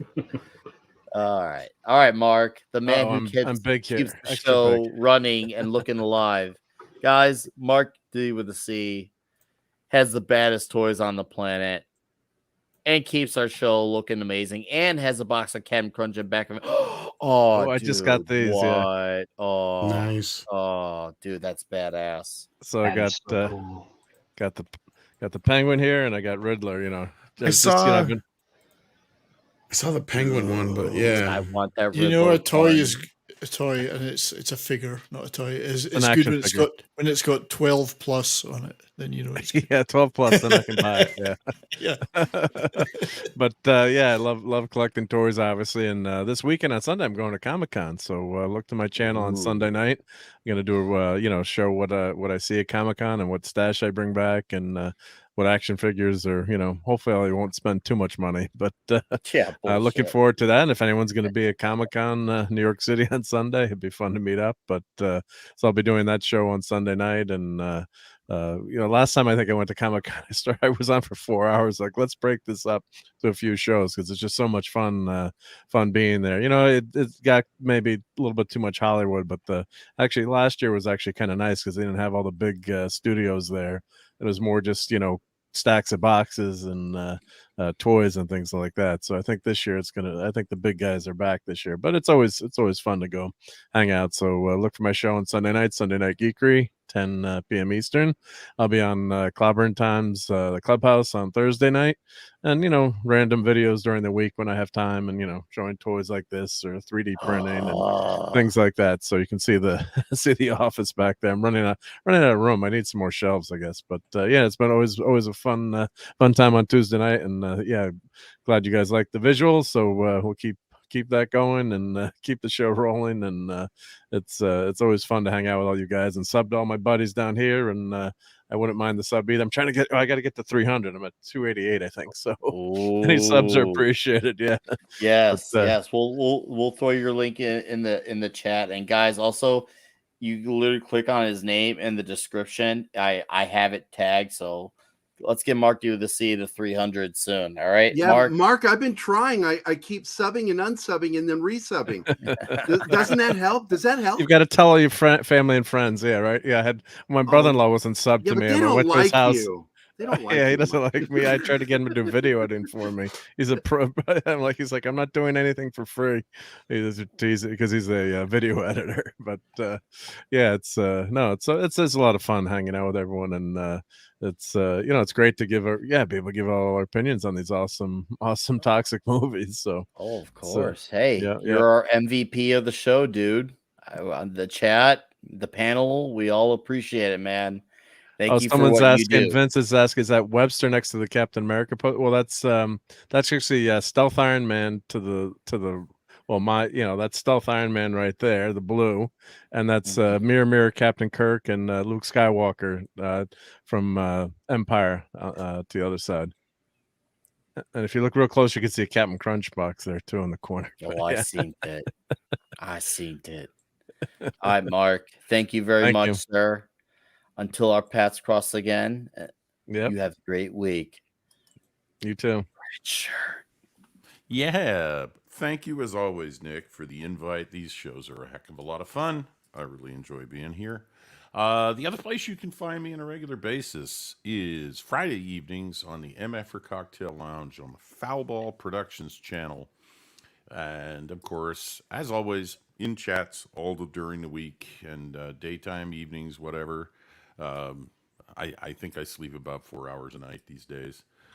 So I'm usually in a chat or on one of these two streams. And this has just been a blast. This is a great movie, and I had a hell of a time. And by the way, I would like to give a big round of applause to the chat. You were on fire tonight. And I didn't have a damn thing to do as a wrench. There was nobody nobody doing anything really crazy. And it was a great conversation. So thank you. All right, Red Shirt. Thank you, my friend. It's a pleasure doing this show as always with you. You have a great night and a great week, okay? Oh, yeah, you too. And this man, well, he may not want to plug anything, but I love hearing him talk. Where's Batman? You gotta ask yourself. There you go. Oh, bad time. Hey, how's everybody doing? I like Dirty Harry. It's a good movie. He does the criminals, but I wish I could do the criminals all the time. But Batman must hold himself to standards. I cannot kill. All right. Thank you, Batman. Not only that, I'm not a big fan of guns. You see, my parents were killed. My God. So I don't like guns. That is all. Thank you, Batman. And thank you for bringing us back, Tom. Sir, thank you for hoarding the Mead crew to the stream. Fucking try. badass of you, dude. I love this show. I love being a part of it. It's a great idea. And not only do we get to talk about classic films, but we get to. It reminds me of guys who like movies. It was a show that was on, it was movies on TBS. They would do, I think, either on Friday or whatever nights it was back in the day. And it was just, we don't have that space, it feels like, anymore. And, we don't ask for much. Men don't really expect a whole lot, So it's just nice to have this little corner of the internet where we can just talk about guys, movies, and stuff like that. So thanks for having me. My pleasure, sir. I will see you soon. You have a magical evening. And Yes, look. Yeah, look, it's Batman. It's Batman. I actually used to have that. I so miss that, man. Oh, Val Kilmer. My mom grabbed this for me. I think it was on a That's videotape. Michael Keaton. Yeah, it was for the VHS tapes. Yeah. Yeah. Did any of you guys see the TikTok of the guy? He had this TikTok where he opened up a box of 1989 Batman cereal, and it had like the Batman coin bank on the front of it. Jeez. And he's like sitting there eating it, and he's like gagging as he's eating it. Oh my god! He's like, it tastes weird. I'm like, stop to be, eating it. to be Can fair, you he would post have in the Toxic Tuesday chat? Do what now? Post in the Toxic Tuesday chat. I have to watch that. Yeah, I will. Yeah. I That's seen even- some that's dude some on cereal YouTube that does Nick that wouldn't shit, eat, right? yeah. Nick wouldn't would eat have been- cereal that's He would 30 have years been old. gagging eating it back I in the would day not. as well. I remember can save when you guys I a trouble. It was basically Captain Crunch. That's all it was. Yeah, I remember it. I had that. Yeah, I remember eating that cereal. Yeah, It was just shaped And it like was bats. That's bad. all. Yeah, yeah. It wasn't that As you good. get- It was bad Captain Crunch actually. Ozzy Basically, Osbourne yeah. apparently didn't like it. Well, you know how Ozzy Osbourne bit the head off a bat? Yep. Not to be outdone, Chuck Norris bit the head off Batman. And a rat. Michael Gough was the best Alfred, by the way, and he was in all the Hammer 100% movies. agree. I don't know. I really liked Alan Napier. He was pretty good too. That's true. He's decent, yeah. But But Michael Gough was in a lot of Hammer movies, and he was the good Yeah, one. he was. He was so Yeah. cool in those. Yeah. I agree. I gotta honestly, of all of them, I gotta go with Michael Caine. To be honest with you, My name is Michael Caine. Michael Caine. No, you're only supposed to blow the bloody doors off. I'm going to talk for 15 minutes and get deep. Very deep. Every time. Back Anyway. No, I have not you're- seen Charles Revenge, but I've seen The House of Butt. It's very beautiful. You are out of order. All right, chat. You've been fucking awesome today. The comments are flying. It was amazing. To the mods, Red Shirt. I saw Eric K briefly too. Any of the other mods I missed, thank you. Magic Poop, if you're out there still listening, thank you for the memes. Fucking awesome, dude. And the super chats and the direct donations. Holy shit, you guys are nuts. Seriously, thank you very much for your support for the show. Absolutely appreciated. And I can't wait to do Halloween next week for Toxic Tuesday. So, yes, this week, obviously, you can find me at Midnight's Edge After Dark, Comics Division, Young at Park Cars, the Comic Shop Talk on Friday night. Me and Iron Cast are going to talk ISOM #1, and I'll have my own ISOM #1 review this Thursday as well. So keep your eyes and ears open for that.